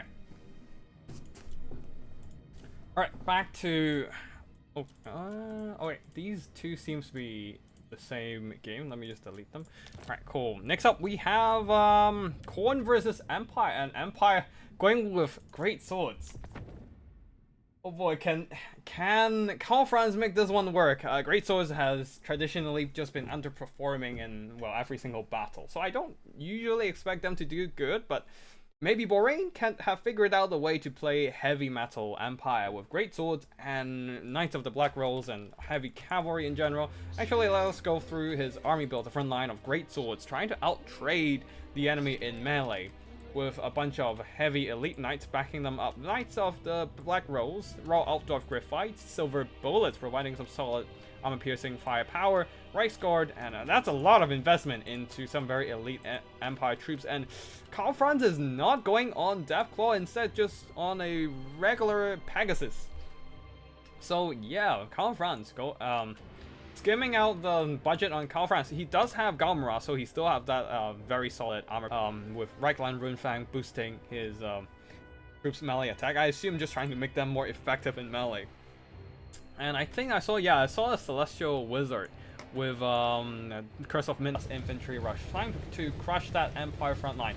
And with that great sword frontline composition, that might actually happen, since great swords, despite their armor, are very weak to monstrous infantry, especially one as good as the Minotaurs of Khorne. However, we might see the raw Altdorf Griphites trying to slaughter those Minos. We shall see what happens here. But there's a lot of mobility on the field, so the raw Altdorf Griphites can't really recklessly charge into melee, as they do need to allocate some of that mobility and protect those silver bullets. Anyways, Knights of the Black Rose will be charging into the front line, seeing that those great swords are taking heavy damage from the Minos here. Looks like a Curse of Midnight Wind is happening. Yep, debuffing all those Minos and some of the Marauders and Forsaken in the melee fight there. And with the Knights of the Black Rose in the fight, Karl Franz as well, and Reichsguard, everything charging, being dumped into this engagement. The Minos are taking heavy damage, while the Great Swords are holding on fine for now. At the back there's a whole force of 4 whole Warhounds. I saw them, but really didn't really point them out in the army composition phase. I should have done that actually. But anyways, they are moving into flanking position, and the silver bullets are in a massive danger now. All the mobility are committed to the front line, and they're completely exposed. And I'm not sure what they're doing. Oh, line of sight issues. They can't get a clear shot onto their targets. And yeah, they just can't really shoot right now. While the Warhounds are coming in, they're coming in ready to flood the enemy backline. Oh, well, but at least I guess with raw Altdorf Griphites and all the Knights in the front line, they managed to punch through and clean up some of the Forsaken Marauders. and now surrounding and beating up those Minos. On the other side, though, these Knights of the Black Rose are not having such a good time. The Silver Bullets being overwhelmed by a sheer number of Warhounds. They're having a really, really horrible time right now. Somehow the Knights of the Black Rose managed to beat down Warhounds, beat down the Furies and the Marauders, despite having some Minos chopping them up. I guess this is what it means to be a Knights of the Black Rose. That insane melee defense as a that 15 melee defense plus bonus versus infantry to punch back against infantry targets. That includes the Warhounds, includes the Furies and the Marauders. That means they are just holding on for now, and yeah, getting some work done at least. Not earning back their value, but still leaving a mark on the enemy's HP bar. And now this pocket of Forsaken and Minos are all surrounded from all fronts by greatswords by Raw Alt of Graphites, who does cause terror, so they might actually get terrified if their frenzy wears off. And yeah, Rice Guard are also in the fray as well. Somehow, this pocket of Khorne troops is just fighting for their own life. The Silver Bullets are being shut down, unfortunately, but those Raw of the Graphites and Rice Guard combined terrifies them away, and manage to kill off some of that mobility, which is great. Probably not going to save the Silver Bullets, because, well, there's still a lot of hounds nearby, but at least you can kill off the mobility, stop stuff from chasing down the routed units. That would be huge in the late game. And the Minos are still being trapped here. Being surrounded on all fronts, they are being boosted by the Horn of Khorne, but a Curse of the Midnight Wind completely nullifying that melee attack buff. So they're still fighting with their normal stats, and the Raw Alt of Graphites returning to this fight here, charging in and trying to slaughter some of these Khorne Bulls with their anti-large bonus. However, the other Minos are pretty much untouched right now. Still being very much healthy, but yeah, the Knights of the Black Rose are charging around, trying to shut down as many infantry units as possible. As the Raw Alt of Graphites have a lot of heavy lifting to do. They are the main units left to kill off the Minos there. Since the Silver Bullets are probably not going to come back, and there's nothing left to save them as well. The Minos will have to be killed by the Raw Alt of Graphites, and that means the Raw Alt of Graphites have no time and no resources, no effort to spare to kill any infantry here. The Knights of the Black Rose and the Great Swords will have to do the main heavy lifting here. Oh, looks like they got hit by a Tormentor Sword from the Herald of Khorne, so the Great Swords are not able to move around. All these Great Swords are kind of locked down temporarily for a bit. But the Great Swords managed to outtrade the enemy front line, outtrade the Forsaken, and grind them down with some cavalry and Calfront supporting with that right line Rune Fang, juicing up their melee attacks, and somehow the Khorne army got outtraded by the Empire in melee. That is quite insane. I like that. I actually really like this idea of using Curse of the Midnight Wind to counteract the Horn of Khorne and in general the melee stats of the Khorne army, and you can see that worked out. Being juiced up by their own right line Rune Fang, while the Khorne army is debuffed by the Curse of the Midnight Wind, the Great Swords somehow managed to able to outtrade that infantry blob and monster blob. With Calfront and Raw Alt of Graphites doing a lot of heavy lifting against the monsters, using the sheer numbers with the Great Swords to kill off everything in the vicinity. So yeah, technically it is just one Khorne army, but both sides are kind of going with Khorne. Pegasus Car, he does not have Gamras. That's true. But on the model, he's still holding Gamras. Just that he didn't bring the ability. He didn't bring the item, but he does have right line Rune Fang, so that wasn't enough, I guess. But anyway, smacking down another Minotaur of Khorne there. And the Great Swords are very abundant in numbers right now. I don't think Khorne has what's left to grind through all those Great Swords, and that will be army losses. Very interesting build from Bahrain here, somehow managing, not somehow, we all know why. It's a combination of buffs and debuffs, doing a very nice job in out-trading the Khorne army with a good combination of abilities and items. And yeah, the Knights of the Black Rose didn't do a whole lot of damage, but they did what they need to do, which is holding the line, buying time for the Raw Alt of Graphites to do the heavy lifting against all those Minos. And they themselves, the heavy cavalry, the non-armor piercing heavy cav, also did some good work against the infantry units there, cutting through all those Chaos Furies and hounds. And yeah, that is GG over here, and we are the Minos did a lot of good damage against the Blanks of the Black Rose, since they are indeed a quite expensive cavalry. But still, relative Griffites have prevailed with all that infantry support, they themselves not taking much damage in general, while doing a lot of good work. Good stuff from both sides, and GG to both players. We are moving on to the next game, which is Beastmen versus Tomb Kings. And we're seeing more gore herds on the field. Let me just quickly check if we have any duplicate battles. Making sure that we don't see the same stuff multiple times. That would be awkward, but yeah. Alright, cool. I think we're good. Next up, once again, great swords from the Empire side. This time against the Slaanesh army. We'll see if that works, because Slaanesh do have some very solid armor-piercing options. But yeah, similar to the first Empire game we saw, not necessarily round 1 game, I'm not actually sure which game was that, but yeah. That was Bahrain versus Miravoy, which is Empire versus Wood Elves, if I remember correctly. Similar to that game, they do have some huntsmen. But yeah, anyways, front line of great swords, backed up by some huntsmen with a surround of Empire Knights, heavy cavalry, Knights of the Black Rose as well. 2 units, trying to form an armored box around the huntsman. And leading the army is Karl Franz on foot, supported by a bright wizard with burning head. Franz only have right line rune fang for the melee attack buff instead of Gal Miraz. On the other side of the battlefield for the Slaanesh front line, devoted Marauders with some exalted demons flanking around. One of them, the bringers of beguilement. Some Marauders have spears, some with swords, and on the flank there are Hellstriders with more demons. So a lot of fast and hard-hitting units that are quite fragile. Of course, that is just the characteristics of Slaanesh.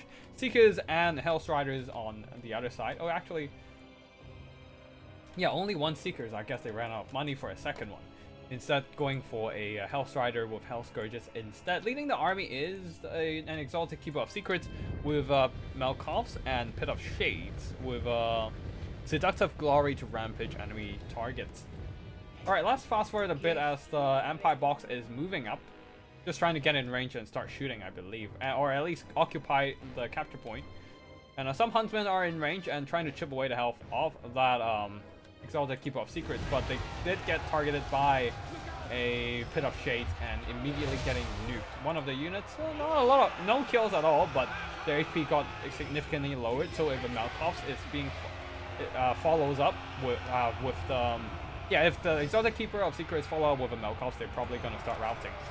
Anyways, Great Swords are moving up, trying to clash among the defaulted Marauders, but that means they're out of position and leaving a lot of gaps in the defenses, and at the same time Exalted Demons are charging in, and no doubt they will clean up those poor Great Sword. A lot of blobbing happening though, devoted Marauders and Exalted Demons and Seekers piling onto the Empire Knights, trying to break them down, but that makes them extremely vulnerable to a beautiful, beautiful burning head, killing off the Seekers, severely damaging the Exalted Demons. Also, the Seekers got nuked down enough to just immediately crumble back into the warp. Demons are flanking around, but the Hellstriders are already being defeated by a combination of Empire Knights and Knights of the Black Rose. The backline is very much empty, very much exposed to the enemies right now. The Empire Huntsmen are very much unprotected, but the Great Swords are holding back the infantry for now. And the cavalry might be able to start reinforcing elsewhere. Actually, never mind. The Exalted Demonists, despite how heavily damaged they are, can still clean up the Empire Knights, no questions asked. So yeah, the Huntsman really needs... Oh, looks like... Wait, what? Oh, they got locked in Rampage for a bit and was not responding to any movement orders, and now... the Huntsmen are being disrupted in the backline, unable to fire. Great Swords have cleaned up some of the Marauders in the front line there. Now trying to reinforce at the back line, but a second unit of Huntsmen got hit hard by a Pit of Shades. These ones got terror routed as the Exalted Keeper of Secrets is nearby. And now all these melee units, the Devoted Marauders, Hellstriders, and Exalted Demonists are free to intrude into the back line with not much to stop them right now. I thought there was a Burning Head, but I guess that spell got cancelled. Not sure why. Oh, it's probably it's probably the Bright Wizard got disrupted by Hellstriders charging him. But yeah, anyways, the infantry units are thinning out on the Empire side, and their huntsmen are just not able to sit there and sit back and fire. And they still have most of their ammo in their pocket. Some of them even routed as well. So yeah, the Empire is in a bit of a rough spot. They only have great swords left to try and grind it out against the Slanesh troops, but the Slanesh army, having all those demonites, are gonna be a tough, it's gonna be quite a tall order for these great swords relying on their armor for protection. At least these huntsmen are still around, I guess, and maybe they can start firing at the Exalted Cube of Secrets, but oh no, the Devoted Marauders are still pushing in. I think the Knights of Black Rose have gotten a bit more valor than is shown due to the Furies crumble to death. Oh yeah, that is true. That is true. Yeah, the Furies, I think it's just the problem of fighting demons, is that the actual value of your unit is always underestimated because of the crumbling mechanic. You only kill half a unit, the rest is it's just a crumbling mechanic finishing off the job. Unfortunately, Talis saw my game versus Coin, so he took Exalted Demoness instead of Forsaken since he expected Great Sword. Thought the Huntsmen were definitely a mistake, they got next to no value. Yeah, I personally don't bring any missile units against Slanesh because I know I won't be able to protect them. It's so hard to protect missiles against a proper Slanesh rush. They have so many mobility, their infantry is basically half a cavalry with how fast and mobile they are. So it's really, really hard to protect your units against a Slanesh rush with all the Hellstriders, Seekers, even the Demonites and Furies just flooding in your backline. But yeah, the Great Swords are holding on. Even if the Exalted Demonites are being exchanged for Forsaken, I think this will struggle because the Huntsman is just not doing much. If it's Marcus, maybe. Like if it's just Marcus, he might be able to do some work against Exalted Keeper of Secrets. But yeah, Karlfran struggles because he simply can't catch up to the enemy. They're too fast for him on foot. But yeah, GG to both players here. Great Swords did alright, nothing too amazing. Their Huntsmen, unfortunately, just not able to earn back their worth. Knights of the Black Rose did okay. And yeah, Karlfran struggled. The Burning Heads were really well done though, killing a bunch of Seekers and Demonists and whatnot. Like that one Burning Head at the beginning, killing Hellstriders, completely eliminating the Seeker unit, severely damaging the Demonists on the far side, and killing a bunch of Devoted Marauders as well. But alas, unfortunately, the backline wasn't able to hold, and they got overwhelmed by the sheer amount of mobility available on the Slanesh side.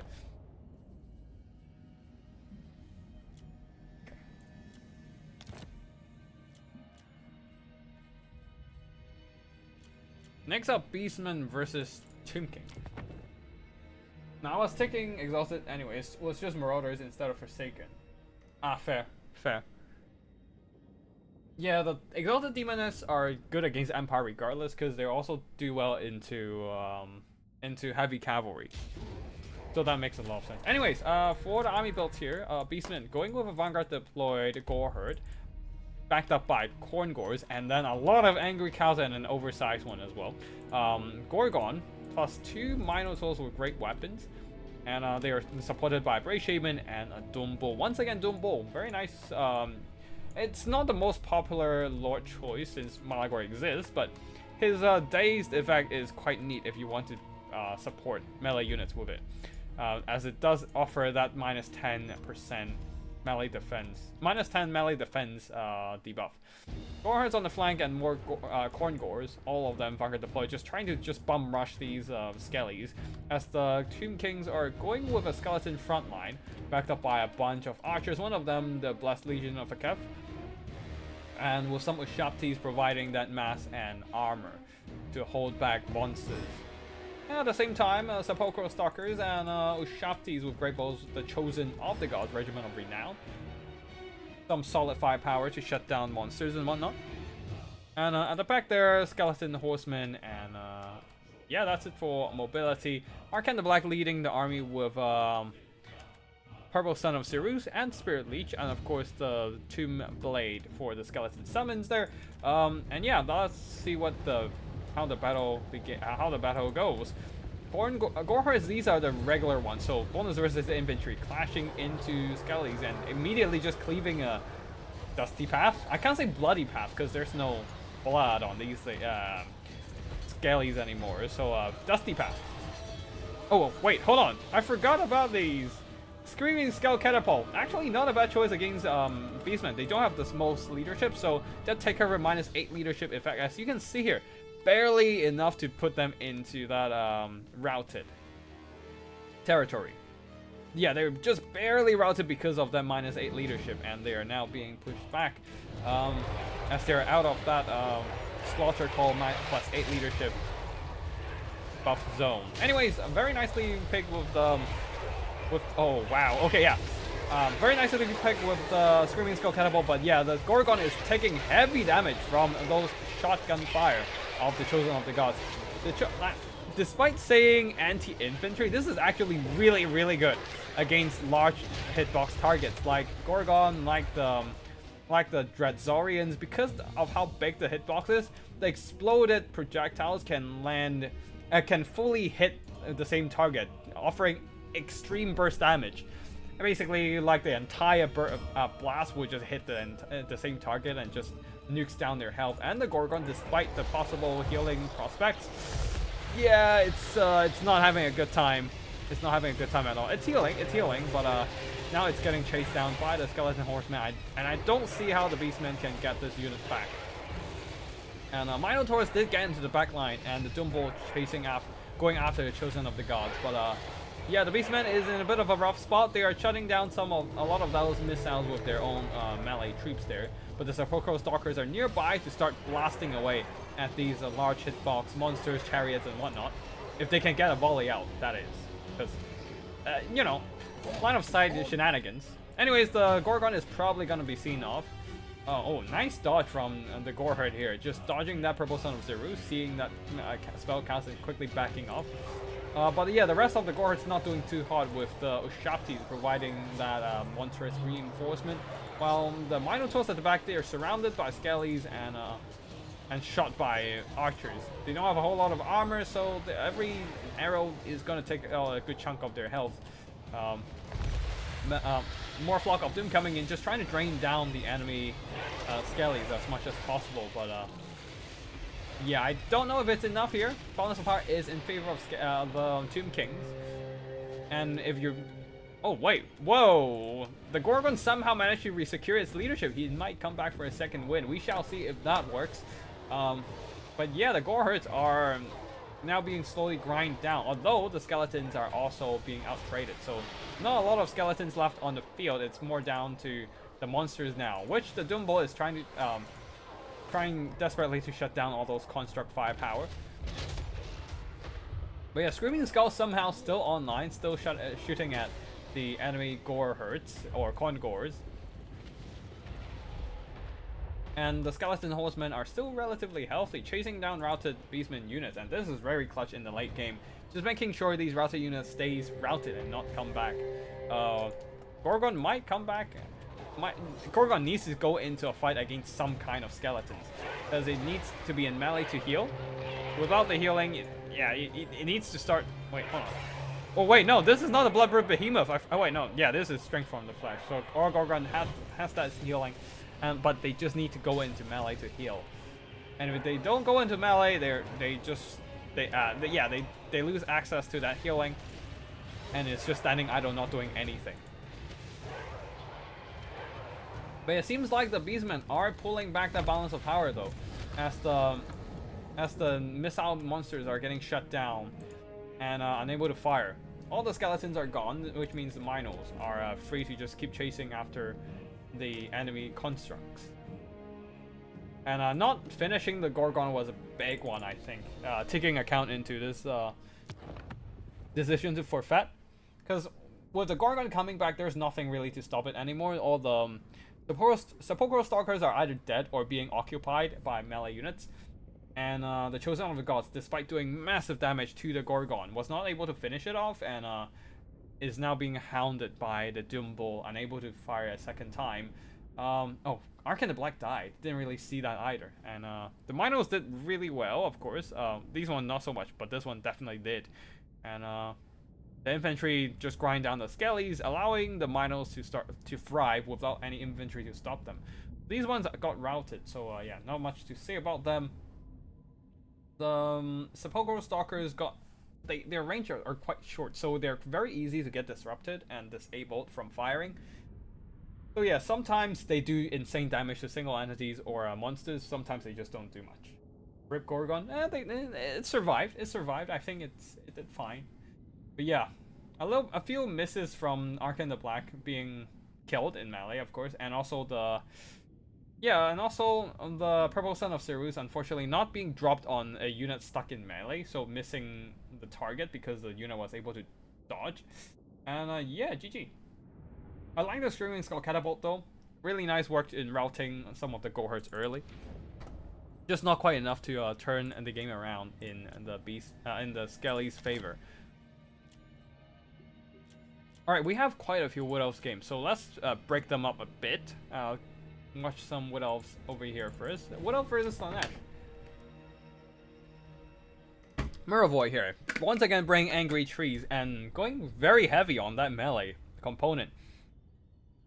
5 Dryads, 5 Glade Gods, probably forming a box or some sort.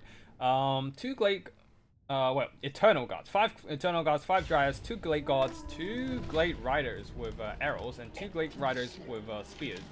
And they're just forming a defensive perimeter around the forest here, waiting for the Slaanesh troops to come at them.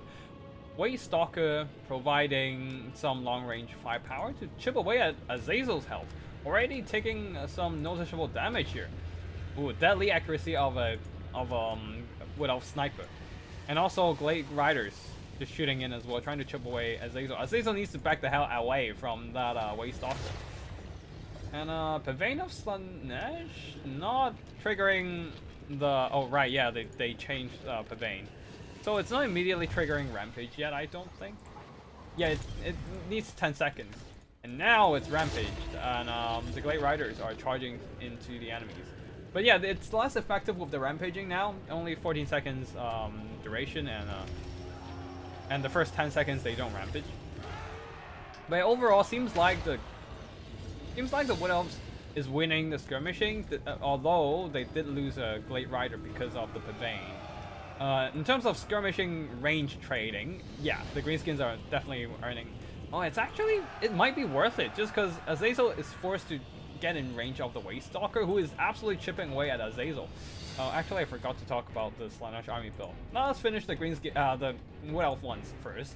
As Pre-Papa Durfu is leading the army with a Flock of Doom transformation of Caradon. Transformation of Kadon. You don't really see that often. Dropping in those Manticore summon as Durfu. Usually we just see him use all his magic on Flock of Dooms and Sword of Dave, more AoE damage. A very sturdy, killy single entity that the Slaanesh army does struggle to take down, although they do have the Javelins that can do great damage to Durfu. For the front line there are a lot of Marauders and yeah, oh, and some warriors as well, having a Silver Shield and Heavy Armor to mitigate some of that Wood Elf missiles. A lot of Hellstriders and some Chaos Knights with Lances, great for countering the light cavalry of the Wood Elves. But yeah, this is not going too well for Azazel so far. The Wood Elves are they able to get back their unit of no, I don't think they're able to get back their dead unit of Glade Guard actually. The unit is shattered. Yeah, the unit is completely shattered. But it did do severe damage to Azazel. And Azazel needs to be really careful from now on. He doesn't really want to get close to the Waste Stalker again. He doesn't have any healing, so down to 1/3 of HP this early in the battle without seeing any important melee action. That is very bad news for Azazel in general. Anyways, the Wood Elves, seeing that Azazel is very weak right now, decided to be a bit more aggressive, starting to push for the capture point. And Slaanesh troops are responding in kind, charging in the Marauders while the Mobility are moving into flanking position.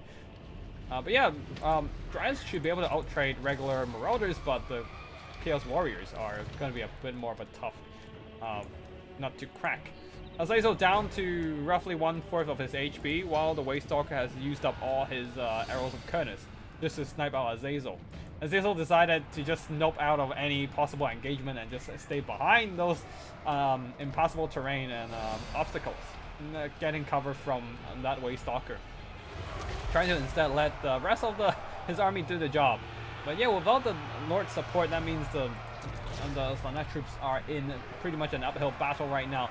A good chunk of their mobility charge into the back line, but they are being hit by the Sword of Dave and possibly Footlock of Doom in the process. Getting drained, getting most of their damage their HP drained away at this point. Whoever summon a Feral Manticle, is it gonna go after Azazel? Probably not, it's too far away. Oh, maybe it's going after the Chaos Knights. I guess having a monster chewing up some armored cavalry is not too bad for in terms of just tying them down. It's not too bad for the Wood Elves, and they have a lot of melee troops, by the way. So 10 whole melee infantry and some melee cavalry to spare as well. That means they have enough bodies to just keep all these Slanesh mobility in check. And the Glade Gods are still being protected, while the Hell's Riders are being overwhelmed in sheer numbers and getting grind down. Azazel, still being the coward he is, staying behind the houses and letting his troops die. In terms of pure melee, the Chaos Warriors should be able to kill off the Glade Gods and Dryads, but the problem is Durthu is in the vicinity, and he is just so good at clearing out blobs of infantry like that. He is such a beast in melee, and with the Flock of Doom as well. These Chaos Warriors don't stand a chance, honestly. Pavane of Slanesh on and these Dryads, I guess it's just Azazel trying to do as much damage as possible without being directly in melee, but I don't think that's going to work here in the long run. Another Flock of Doom, a very deadly one indeed, onto the Chaos Warriors and the Chaos Knights, draining what little's left of their health away. And our balance of power is already very obviously in favor of the Wood Elves there. Another Pavane killing off some of the Glade Gods, but I don't think that matters anymore, as the price Azazel paid in the early game there, getting too close to the Waystalker, getting sniped out from afar, that basically denied him from entering any fights in the mid to late game. And actually he didn't go into any melee fight instead of just other than killing those Glade Riders, and that is unfortunately a huge waste of the Lord. The Slanesh troops are trying to hold on till the timer runs out and get a capture victory, but unfortunately the balance of power did not hold up long enough, especially with Azazel being so dead. That is just gonna hit army losses and everything crumbles away, including Azazel himself. Very nicely done by Miravoy. I like that use of the Waystalker, a great counter to Azazel there, just picking him from afar, knowing that he has no healing available to counteract all that damage, all that missile damage, while Durthu kills everything from up close. And having a lot of melee infantry just to buy some more time for Durthu to do his thing with Sword of Dave and Flock of Doom. And yeah. And basically Durthu plus the Waystalker carried the game, kind of. Yeah. Yeah, there's not much the Slanesh army is able to do to like kill Durthu at that point. The Flock of Doom and Sword of Dave is just too devastating. Hey Looming, what up? We're just doing we're just casting the rest of the replays in this 20. And yeah, we're down to the last 4 replays, so yeah, just bear with me for a second. I actually need to grab a snack because I think my stomach's hurting. So yeah, be right back, just grabbing some water, grabbing some snacks, and we'll finish off the rest of the replays in a bit. Oh, wait, no, not this one. Next. Water break, be back in a few minutes.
Alright, I'm back. Sorry for the quick break.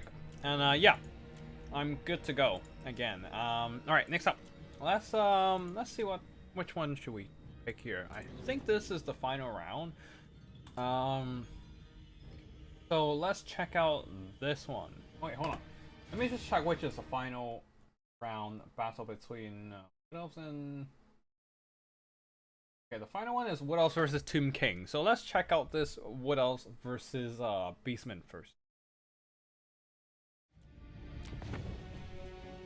And once again, Tree Papa Durflu going with a horde of angry trees. 5 Dryads, Tree Papa Durflu, 2 Glade Gods, 4 Glade Riders, 4 Glade Riders with arrows, 2 of them the Hackbane Tips variant with magical and poison missiles, and also a Wild Rider with shields. Oh wow, okay.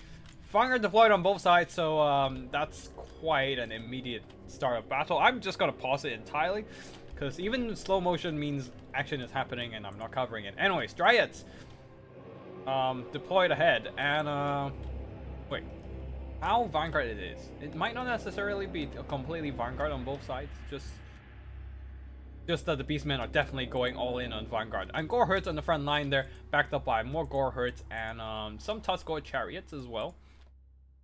And what else? Spray Shaman of Beast on a chariot as well, with Dumbo leading the army, supported by the Butchers of Kalkengard, the regenerating elite Minotaurs with shields, ready to cleave asunder those, just chop down some trees in general, yeah. What else? We have Corn Gores on the flanks to provide even more bodies on the field, and Tuskor Chariots. On the other side for the Wood Elves, yeah, I think I have, I turned on the sound, okay, cool. Alright, for the Wood Elves, they're a front line of Dryads backed up by Glade Gods. Actually, we talked about it already, and Glade Riders on the flanks, some of them with Hackbane Tips, some without. Glade Riders at the back there. One Wild Riders, the Gore Herds and Angors are immediately rushing for the front line there. Dryads should be able to beat them down. And, wait. But yeah, having Durflu in the front line means that these Angors would not have a good time either. But here comes the Gore Herds, but they're stacking up pretty heavily. I think this might be a prime target for both Flock of Dooms and Sword of Dave. As you can see, Flock of Dooms onto these stacked up Beastmen infantry, doing some really nice damage to them, terrifying them with Durflu's presence as well. Minotaurs are rushing in, while the Tuskor Chariots charging into the enemy missiles, but at the same time surrounded by Glade Riders, having a really hard time. Infantry are pushing through, trying to break into the enemy backline. Wait, some kind of debuffs? Oh, Sword of Dave, hitting so many units at the same time, getting some nice damage, no doubt. But Butchers and the Gores are reaching the enemy backline now. They are punching through the front line. The Dryads are faltering.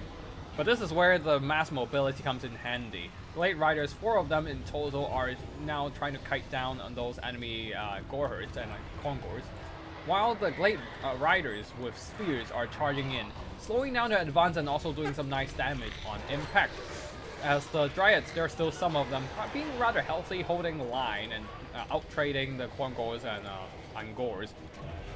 While all these Angors, Congors, they are trying to catch up to the Wood Elves, but they're being too slow for these rather swift and agile Elven Steed. Wild Riders did some charging, but I don't think that's a whole lot of damage. Nah, they're just charging down some Beastmen infantry. Most of the damage right now is being done by the Glade Riders, currently just trying to chip away the enemy infantry, while the Dryads are trying to catch up and chase them down.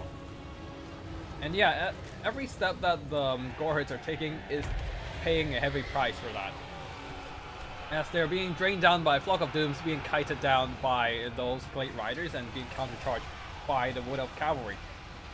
Very nicely done by Miravoy here. Usually from VM Clan we would see some more extreme kiting, but Miravoy is standing his ground in this tournament. Not taking a whole lot of kiting. Yes, there's still some kiting elements, but it's not an entire army of kites. So, yeah, I really appreciate that. It's like a lot more scrappier than a usual Wood Elf kiting build. Like you see some back and forth in melee fights with the Dryads, with the trees, with the Durflu himself, with the cavalry. They might be backing off, but they are also actively charging back into melee with nearby available units. And of course, the Korgos, knowing that they can't just leave these Glade Riders to shoot away, they're trying to catch up, but yeah, they're not being too successful with it. Of course, the Glade Gods, they're too slow to run away from all these mobility threats, so they are being slaughtered. But yeah, the rest of the Glade Riders continues to fire, and when they ran out of melee Glade Riders, they even throw in some missile Glade Riders in order to slow down the enemy advance and buy more time for the rest of the Glade Riders to keep shooting. That was a very wise choice, actually. While the rest of the Wood of Mobility being much faster and more agile than their opponents, they're just picking up whatever isolated pockets of Beastmen troops available, making sure to clean up the battlefield and eliminate any minor threats on the field. And yeah, the Dumbo is not having a good time either. He has a lot of armor and missile resistance as well, but damage is still damage, and those Glade Riders with pretty decent accuracy as well. It's just leaving mark on his not too healthy HP bar at this point. Yeah, he's getting kited to death. Same goes for the rest of the Beastman army, actually. And at the same time, they're not only just kiting, but they're also going aggressive with the Glade Riders once in a while, seeing either to slow down the enemy advance or pick off the weakened enemies. Yeah, we're gonna fast forward here a bit here as Durfu is just not having any problem punching down enemy infantry. Flock of Dooming everything down, while the Glade Riders doing a lot of heavy lifting today. Yeah.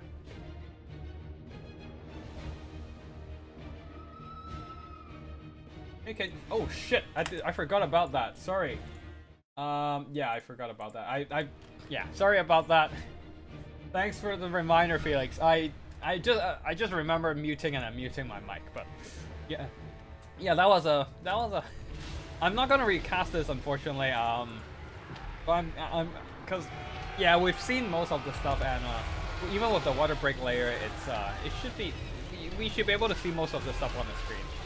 Not great, but yeah, I don't think it's worth doing the same thing again for everyone. But yeah, sorry about that. Thanks for a reminder as well. But yeah, at this point, the Butchers of Kalkengard are the only things pretty much left that is can stand up to Durfu. But not when they're being shot and debuffed by a bunch of poison-inducing Glade Rider Hackbane tips. Oh, okay, they're almost out of Hackbane tips. Not that it really matters anyways. The Butchers of Kalkengard are regenerating and they can punch down a lot of things. Just that Durfu is still going to be a tall order, unless the Dumbo can get some lucky hits. I don't think that's going to happen though, as there's still a lot of Wood Elf bodies around. Flock of them continues to drain down the Butchers of Kalkengard. They're counteracting it a bit with their own regeneration, but yeah. Too many arrows, Durfu coming back in to slap them in the face, and with Glade Rider support, and that should be it. That should be GG as the cows, the angry cows, are being finished off. Yeah, as I said, the Glade Riders are carrying pretty hard this game, just constantly kiting back and chipping away the lightly armored Beastman assets. All the infantry are also being cycle charged, and Durfu having all those Flock of Doom and Sword of Dave, a lethal weapon that kills off any kind of infantry, especially these infantry doesn't have any good tools to counteract Durfu right there. Durfu 2,100 gold worth of damage value, doing some really solid damage, and combined with the Glade Riders winning the day for the Wood Elves. The infantry got basically matched by the Beastmen, but the kiting is where the strength of the Wood Elves lies, and whittle away at the enemy. Yeah, whittle away at the enemy lightly armored targets. Very nicely done by Miravoy there, and winning yet another game with this time not with angry trees, but more with the torrent of arrow fire. Right, last two games. Let's go with this one, Slash versus Beastman first. Captain Till is going with a very mobile build this time. Quite a sturdy front line actually, with some Chaos Warriors, 2 with Hell Scourges, 1 with Sword, 2 more Chaos Marauders, Slanesh Marauders, and then the rest is just mobility. Hell's Riders, Chaos Knights with Lances, and Marauder Horsemen with their Javis. And yeah, some of Are there any Hell Scourges? No, just Hell Striders. Okay, cool. Yeah, 4 Hell Striders, 2 Knights with Lances, and Azazel leading the army. And on the other side, for the Beastmen, once again going with a Goreherd heavy front line. I don't really see Goreherd that much, but really glad to see. Is it? Wait, hold on. This Captain Phyllis? Wait, hold on. Who's Beastman? Beastman again? Oh, sorry. Let me just quickly check. Angel. That's Angel playing Beastman. They're really glad to see Goreherds once in a while. They are an aggressive infantry that can be fun to just try and use them to flank and to trade against enemy chaff, but they're not exactly the best infantry in the world, so yeah, there's that. Anyways, Pavane of Slaanesh onto the Brave Shaman, luring him out of formation, while the rest of the Goreherds are trying to stand their ground. Okay, that might be a bit of a mistake there. As soon as you see the rampage, you might want to start like pushing your units up, and in response to possible sniping attempt, just like here, the Brave Shaman got lured into a fight in just a few seconds is all it takes for Azazel turning on the Demon Blade to rout him off using that Discourage effect and massive damage boost. Anyways, the rest of the army is Khorne Gors and Angor Spears, plus a Gorgon, the Bloodbrute Behemoth Regiment of Renown, providing some very sturdy single entity fighting power. Dumbo is also in the vicinity, but the Brave Shaman is being eliminated and it's routed, and I don't know if it can actually. Oh no, where are you going? Stick with the Brave Shaman. You can't come back with the Brave Shaman being chased down like that. Or I guess they just decided to give up on the Spellcaster, knowing that he can't be saved. Maybe? Yeah, at this point there's no saving of the Brave Shaman. Like the Hellstriders got him, and then Azazel comes in and finishes him off. And it's just a straight up melee fight now. But yeah, Chaos Knights are charging downhill onto these Goreherds. Oh, devastating charge. A quarter of their HP gone from one slam. The Goreherds are duking it out against the Chaos Warriors there, somehow winning part of this fight. And the Dumbo Gore Bull is on the field as well. I guess that's a lot of single entities. I guess they can try just grind it out with the single entities, but only the Bloodbrute Behemoth has the healing, so I don't know if that's going to be enough. And losing the Brave Shaman is a massive hit to their tactics here. A lot of that relies on, I assume a lot of their tactics relies on using that Flock of Doom to drain down those infantry and cavalry, but they don't have that anymore. They have to take everything in the straight up fight, and it's not going to be a pretty one. Some of them literally fighting an uphill battle right now. Although with the Dumbo and Gorgon, they should be able to punch down the regular Marauders just fine. Even the Chaos Warriors are taking heavy damage due to all that armor piercing. And Khorne Gors are doing alright, but balance power is fairly even right now. Yeah, that Brave Shaman is, there's no saving for that Brave Shaman. Let's fast forward a bit here. It's quite grindy right now. Not a lot of micro happening right now.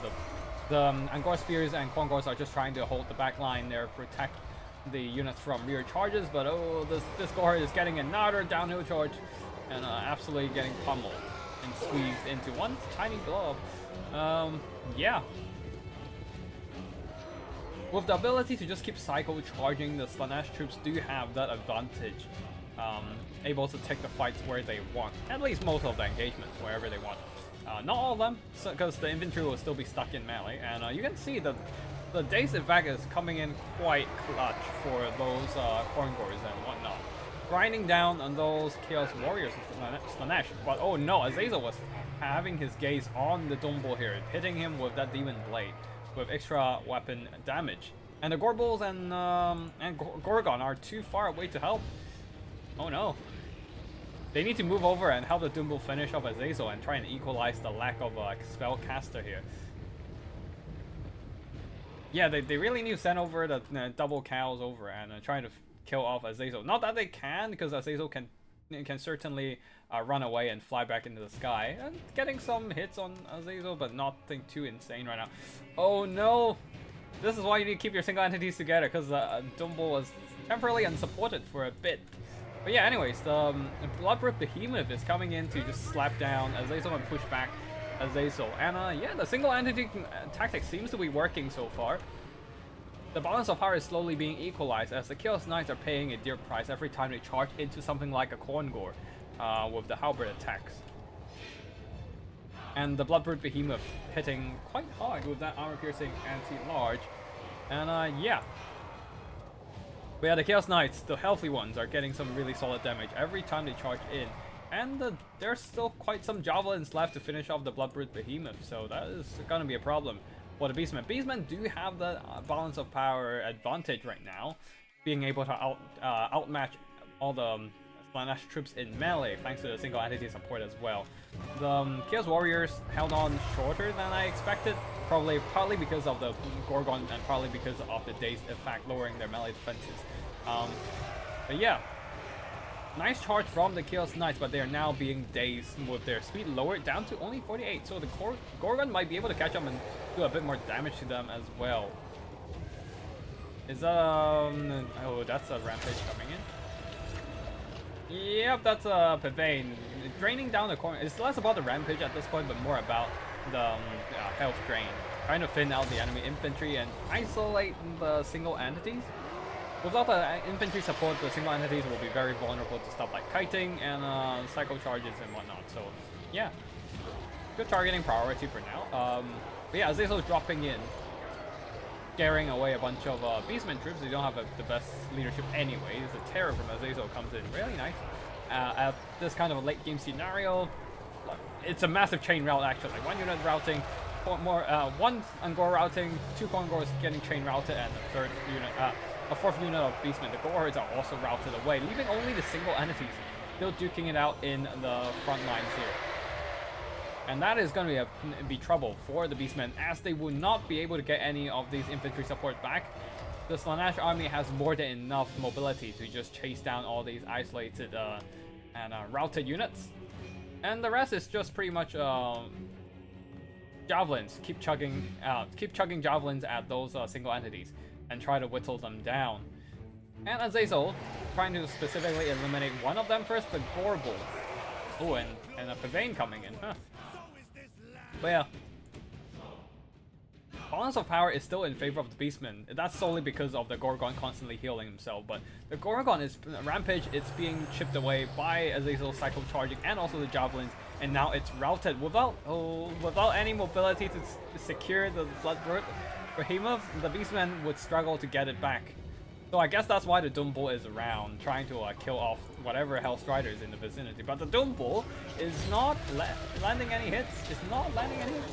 Oh, and it's actually giving up on killing the Hellstrider. Seeing that Azazel is very adamant in trying to fight the Doom Bull, Gorbull decided to, you know what, we're just going to do the Lord Snipe and start going after Azazel. Azazel is crumbling, but barely manages to secure his leadership. And leaving the Gorgon means that it's not coming back, and there's only two very fragile single entities left on the field. Not that fragile, actually. Fragile to javelins, but the Slaanesh troops are also out of javelins. This is a close one, as there are only some melee troops left on... Some very fragile melee troops left on the Slaanesh army side. They are escorting that Gorgon off the map, but at the same time, Azazel is extremely weak right now, on the verge of death. All it's keeping him alive are these Marauder Horsemen, acting as a meat shield sacrificial pawn to absorb hits from the double cows, and these cows are angry. They are smashing whatever in front of them, and Azazel, he is literally one hit away from death, but more Chaos Knights are coming back to help. The Gorbull are trying to punch back, but their HP is running low.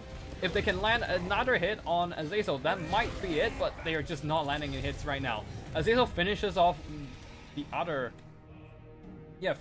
Gorbull, as the double cows are a bit distracted by those Slaanesh Knights, not landing the hits where they are supposed to be hitting. And Azazel lives with those valiant Chaos Knights of Slaanesh, aiding their lord to victory.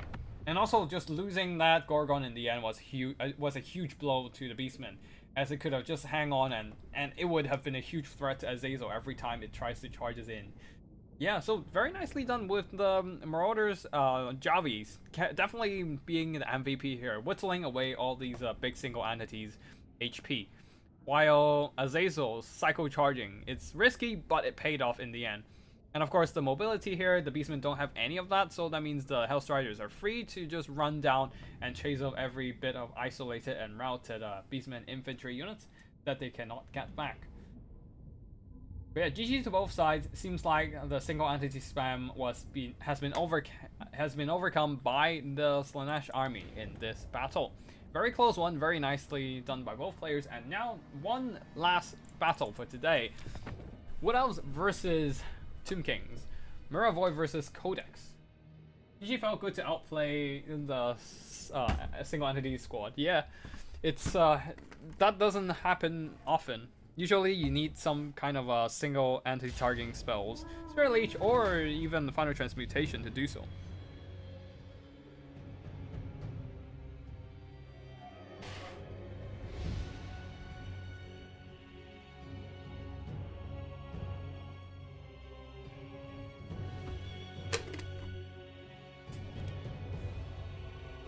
Alright, just quickly replying something first, it's a bit urgent.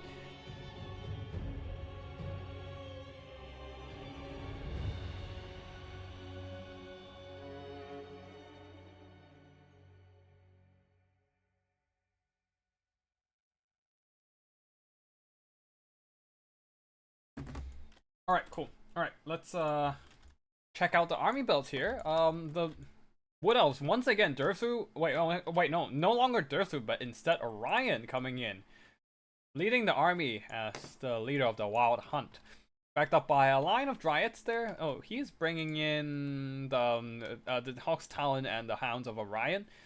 Behind him, a bunch of Dryads, and further back, a ton of archers, Glade God Starfire Shafts, 5 of them in total, to shoot down enemy constructs, and then Wild Riders. 3 of them plus a single Glade Riders of Spears. I guess they ran out of money for a 4th Wild Rider.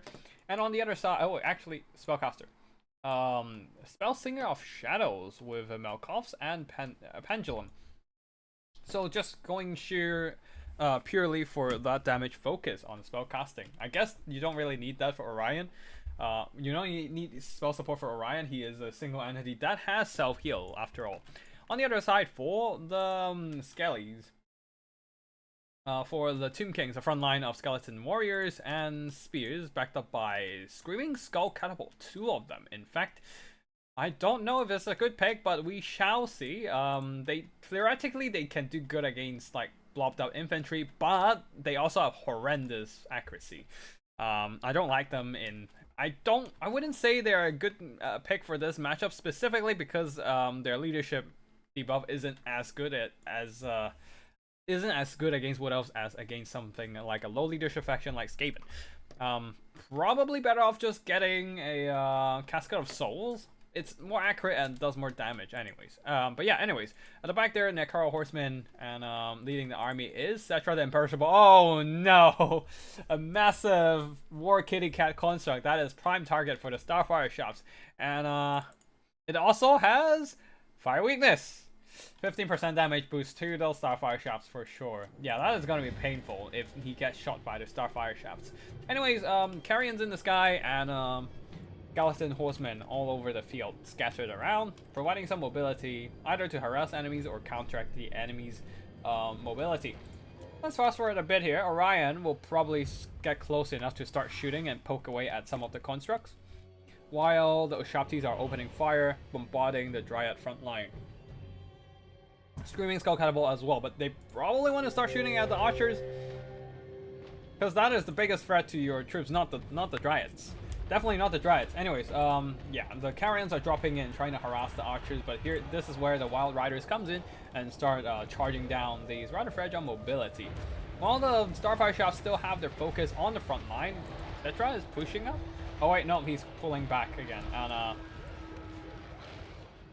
not sure what he's trying to do. Oh, okay, yeah, the Assyrian's Incantation of Vengeance, draining down on those Wild Riders, trying to do as much damage to them as possible before needing to fight them in melee or them getting into your backline. But Orion and the Dryads should be able to handle the skeletons no problem, even if they suffered a lot of damage from the Screaming Skulls and the Ushaptis with Great Bowls. Some of the Skellies are pushing up, but the backline of the Tomb King's army is pretty much all exposed. There's no horsemen at the back to protect them anymore. And these Glade Riders are able to sneak through and start charging in. Now, the Skeleton Horsemen are... Nekaro Horsemen did manage to kill off some archers, but They themselves have been eliminated, being out-traded by the Wild Riders. Screaming Skull Catapults continues to fire, while the Dryads punching through the skeleton front line with the help of Glade Riders as well. They're now shutting down the enemy missiles. And this is a big problem for the Tomb Kings. Most of their damage output lies in these expensive constructs and artillery, while their front line has mostly crumbled away, or otherwise occupied. But yeah, Orion is... oh, well, looks like that's the end. All the missiles got shut down, and there's no way for the Tomb Kings to use them anymore. All of them got tied down in melee, and Tetra is now open up to... it's now all open to 1, 2, 3, 4, and where's the 5th one? Maybe the 5th one died? Shattered? Oh, the 5th one is hit all the way here, still being chased down. But yeah, 4 units of Starfire Shafts all able to just shoot him down, while the artillery did not finish off enough Starfire Shafts for the Tomb Kings to have a fighting chance in the late game there. All the missiles have been shut down. Orion just ignored the skeleton front line entirely and just keep harassing those with Shafties. And the Dryads are now cleaning up those Screaming Skulls. So yeah, that is going to be GG here, with a very dominant victory to the Wood Elves. And yeah, that is going to be it for today's stream. I'm probably not going to go through too much in... I'm not going to spend too much time on this army performance, as it was a quick game. It was a quick game, so not a whole lot of damage on each side. It's just that it's not tactically viable for the Tomb Kings to try and win this anymore, as their main tools, all these mobility have been cleaned up by the Wild Riders, and the missiles are shut down by the Dryads. And yeah, that is it for today's stream. I hope you all had a good time watching or playing in this tournament, and we'll be back next week with another Wednesday Faction Wars. But after that, I'll be on a month break.